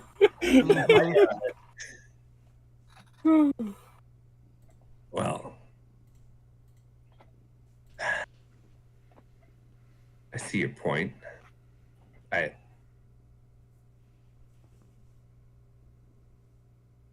do not teach kind lessons. But I like to think that those who are willing to learn from them are better for the experience. And you may not agree with me. You may hold it against me, and it is your right. I would never deny someone their wrath and their rage. But I think you are better, Edmund. Certainly, I think you are happier.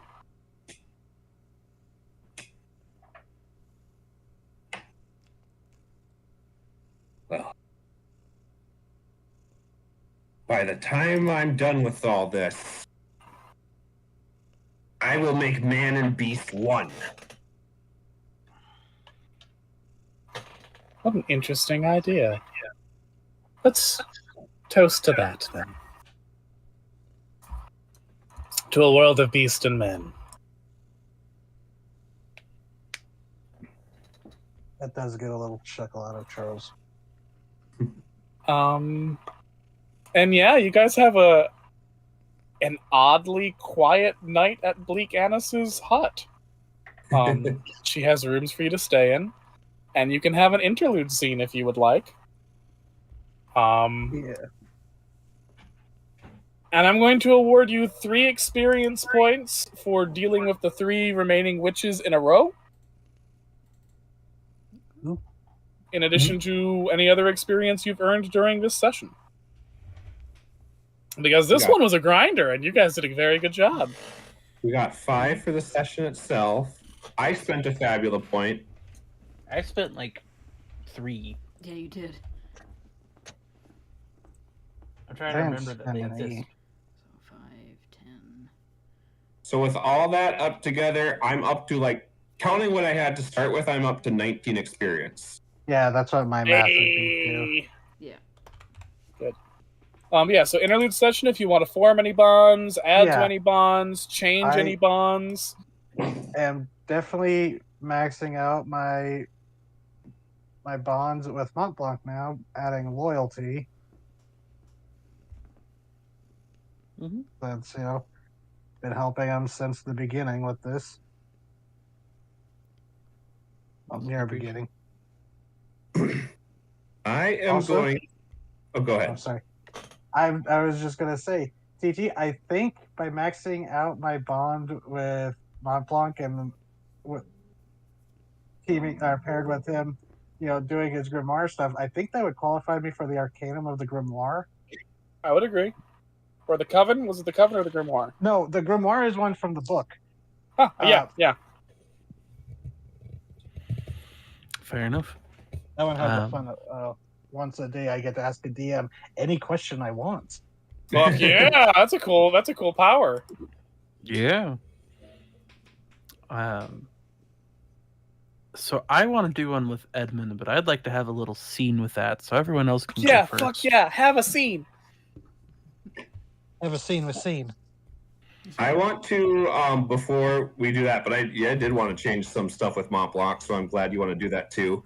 But I want to change Bleak Annis from mistrust to loyalty. It's not like loyalty in the, strictest I serve you sense, but, he's been able to have the chance to listen to her, seen her point of view and everything, and is the realization that, he kind of chose the path that she kind of wanted him to go on of his own volition and kind of knows that he's walking to the same destination that she wanted him to go to. Yeah. But it was his choice. No one told him to. Yep. Mm-hmm. Before we have the scene, I'm going to put admiration for Scrunt. Because he really just fucking attacked a giant goddamn dragon with his bare hands. And a giant kraken. That was badass. Yeah, if I could do multiples, one would be for Scrunt, just for the holy shit, man, you just go hard.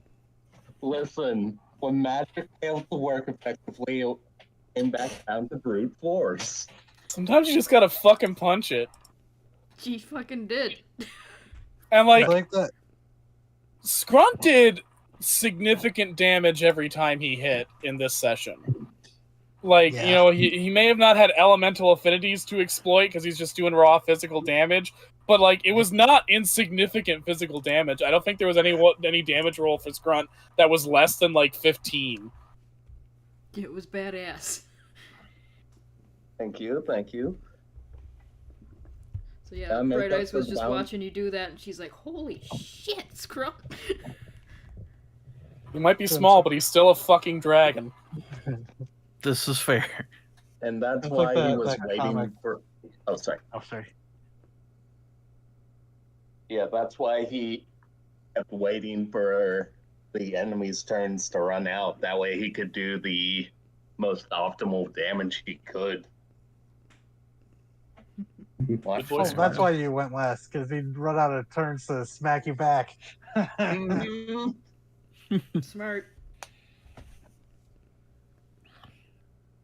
I was just gonna say, Scrunt's like that comic where it's little ant going, "I may be small, but sometimes you gotta fuck shit up." Mm-hmm. Scrunt's the guy who looks at like one gigantic, humongous monster and goes, I can take it. And then does.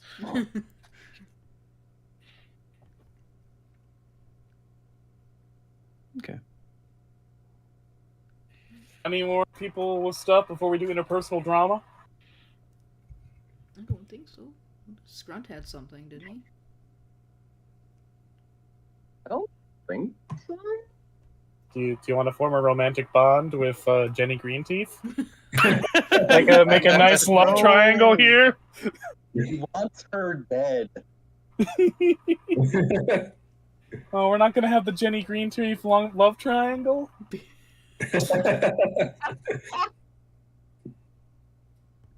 Not Grunt this loves second. her, but she loves Charles. Going back to Ace Attorney. Charles is going back to Ace Charles- Attorney. Charles is Sleeping staying on the red. fuck away from all natural bodies of water. Just glares at the. Charles. Oh, sorry. It's alright. She did. Go ahead. Charles just glares at any puddle that we pass from now on. Like, I don't trust you. Trust that puddle. Don't trust that puddle. Charles goes to become a monk way up in the mountains as far from the sea as possible. There was that from Courage the Cowardly Dog. There was the sea witch who like did abduct people through puddles. Oh, I don't trust you. that's something.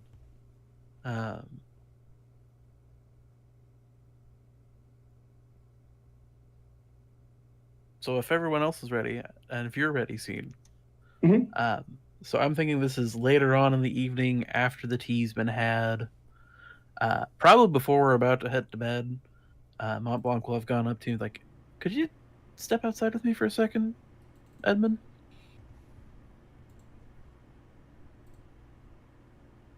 Nothing bad, I promise. Grimoire is Okay. Grimoire is 100% on the nightstand. Barnaby is sleeping on it. It's not going anywhere. Of course.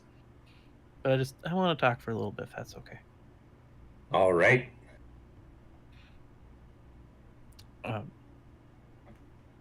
And he leads him outside, sits down on the porch. He's like, so I know we've had a bit of a rough patch, especially when we both kind of simultaneously found out that, you know, we were involved with Bleak Annis. But I just wanted to say it's been a wonderful time traveling with you. And seeing you grow from the beast of the woods that was still a little bit of a beast of an upper class person into the person you are now has been an absolute delight. And I haven't been writing any more messages to her about you. I haven't been like doing anything secret. Nothing like that. Mostly because anytime I try to, the page just keeps on spinning and spinning and spinning and spin. It hasn't stopped since I drew you the first day. I don't know how she did that. I want to learn how. That'd be funny. Imagine you do that on the side of the building. That's not the point. The point is, I just wanted to be clear that Mont Blanc, really admire how you've grown and how you've started handling these things. And like, I kind of see where she was. Annis was, I feel like, a little bit on the jump, but she was going from the right place in heart. But I think that this has been really good for you, and I can't help but admire you for it. Well, I guess thank you for that. Yeah. I'm still thinking back to earlier today when you blasted Long Arm Nelly with that beam of yours. I didn't mean to is the worst part. I'm like, look. I just wanted to like give her a blast. The last 2 times beforehand, it had failed miserably like it did every other time. It's only worked on her. Do you remember the very first time we went out together and you walked right into the water and got snatched up by, was it a Kelpie? It was the Kelpie. My ankle still hurts every time I look at a body of water. You know, in a way, Mont Blanc, you're still that kind of foolhardy guy, but you've really learned how to take a beating while you're at it. And that, Yep. I think that's worth something. Yeah, I You- appreciate that. I don't think I would have gotten this far if I didn't have you at my side. Thank you. I certainly would not have survived this long without you. 100%. I would have like walked into a body of water or stuck my head in the Afant's mouth to see how many teeth it has. But honestly, like everybody here, but especially you, your family almost. And like, not gonna lie, one of the reasons I was out on that walk when I met Annis was because the house was too quiet. And I needed to get away from that a bit. So. I mean, it makes... So, really, Annis set both of us on this for... And both of us really were dealing with Something the to tedium of life together. Yep. I try not to bring it up a whole lot because, like, let's be fair, everybody's got stuff. I'm almost 100% sure Bleak Annis said How's cheating death, which means Bright Eyes is fighting death actively. And I want to ask them about that later, but... No, that was just a reference to the fact that Bright Eyes was going to be married to the fucking doppelganger. Okay, that's fair. Mont Blanc... And also Who Mont was gonna Blanc... sacrifice her? Mont Blanc is stupid. He's allowed to have these extra suspicions. Well, also, that was like our second boss, and that was months ago in real life. Yeah. Fair. But, you're like a brother to me, man. And I want you to know that. Thank you. We got... Thank you. I'm gonna be real with you. We share a really messed up grandma. She scares me half the time. Like, I'm really like, the reason, like, you were like, oh, let's go fight her, and I'm like, she turns you into that? I was polite and got a book. I did get the opportunity to finally fight her in many, many different ways at that. Yeah, that we did. But you know, I don't want to do that again. there's something else though I wanted to ask you. Yeah, sure, what's up? we've seen Bleak Annis. We've seen the Three Witches. Mhm. We've seen Ormadon. Mhm. You've looked at all of them. The effects that magic has on one's body is... You've been tapping into magic now, too. Yeah. How far... Do you ever fear what that's going to do to you? Well, I mean, the way I'm looking at it is if I can handle it as well as you are, I'll be fine. I suppose. Yeah. I just hope I don't... Like, nothing against Jenny, but I hope my breath's never that stinky. Like, when I say it was worse than the Swamp Kraken, it was so much worse than the Swamp Kraken.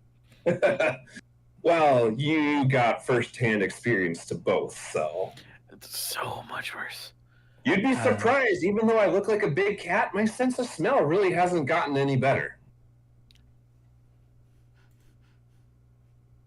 Hearing's a lot better, though, I will say that. That's good. At least you got something out of it. But to be fair, you might be better off with it not being smelly, because you probably would smell it from a mile away. Yeah, I suppose. But... I don't know.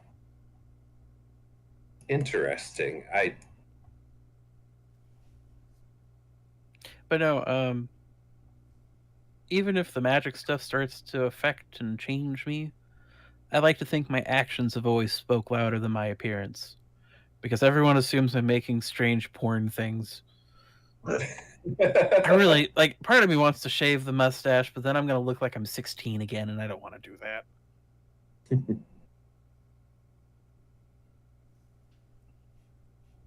You know, I thought about shaving in this form once, but then I was like, yeah, that's not going to get me back to where I want. Oh, God. No, you would have Oh, been... jeez. You would have just been put into the menagerie. We would have had to rescue you. They tried, let me tell you. Fair enough. Oh my god. Also, I'm just glad that Skrent got back from fighting that terrible wizard Verizion. Yeah. Damn you, Verazon. Yeah. It's honestly a good wizard name. Yeah, or even like a dragon's name. Hoarding all day. the data. Okay, now I'm just stuck with the mental... Verazon, silencer of millions, voice of 1,000. Okay, now we've had a good time, Edmund, but I need to get the mental image of you being shaved down and being human skin textured out of my head. So I'm gonna go see. Go ahead. Haven't you seen a hairless cat before? Not the prettiest thing. Cats come hairless? Yeah, or an animal with mange, also not Oh, I've pleasant. seen. I saw an animal with mange once. I think it was a raccoon. Nobody could agree what it was. Do raccoons live? Well, I mean, it's Midgheim, so it doesn't really matter. But like, do raccoons live in Europe? Not natively, no. I mean, neither do hippos or giraffes, and Midgheim's got those. So Yeah. So, sorry, God. So yeah, I'm gonna go in and see if she's got something that can help me get to sleep a little better. Good luck. When you walk in, Charles is there going, yeah, when I first came to this area of town, someone tried to tell me I should shave myself down and they were going to put me in the menagerie as the man cow. okay, weird. That's weird. Bleak Annis says while drinking tea. What's with the people and shaving creatures? Ugh. I didn't get that. happens when you have hair. Is this how you feel all the time, Scrunt?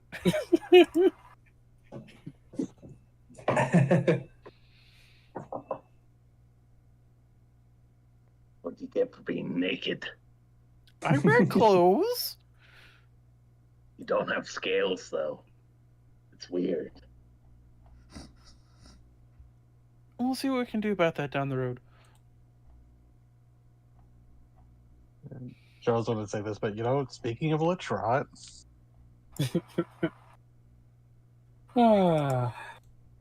but Charles did actually have something he wanted to ask Bleakanus, but I don't want to take away. No, you're good. Yeah, fine. I'm pretty sure that scene's resolved. Yep, I switched mistrust to admiration on Mont Blanc, and since I've only changed things so far, I'm going to add loyalty for Strunt. I added admiration for Edmund? Edmund. Brain was not working.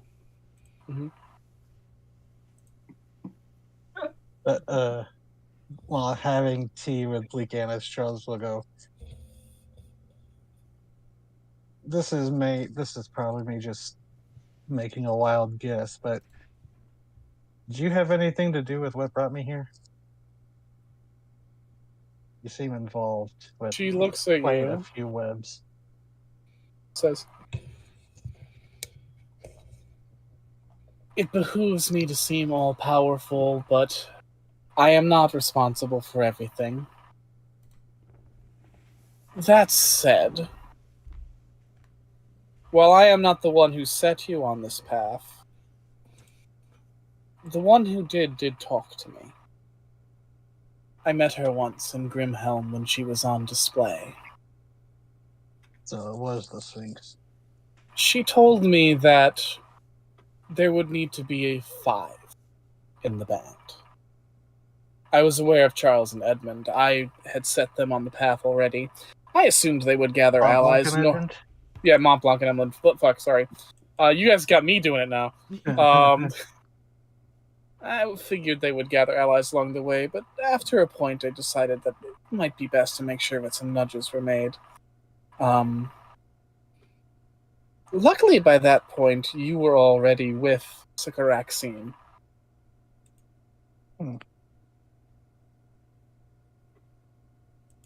Fate works in strange ways. Those of us who read it do our best to try and maneuver it to the best outcomes. But you must allow for the unexpected. Those that try not to. Well, you're Mediterran. I'm sure you know of Oedipus. Charles does it's that look of his eyes go big and he's just like, yeah.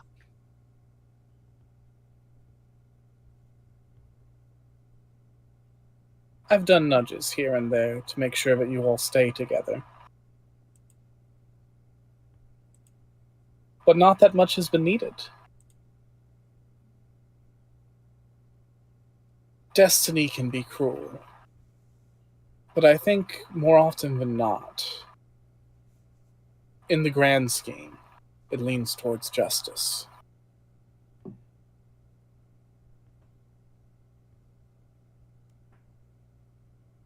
You're going to have a hell of a story to take back home. Not quite. I should have been writing it down. No, all the better. Telling it from memory will allow you to embellish. That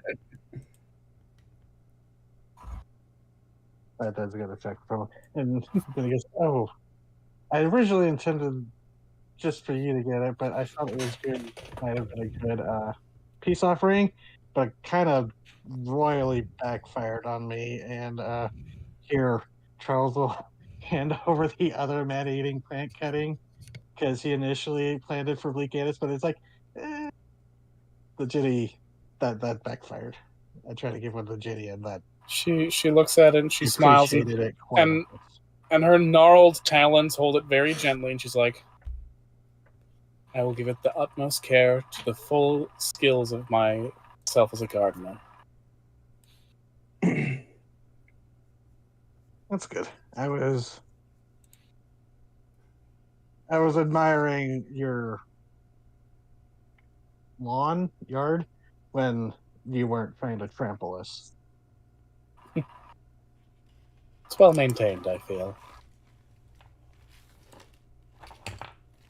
Thriving and free.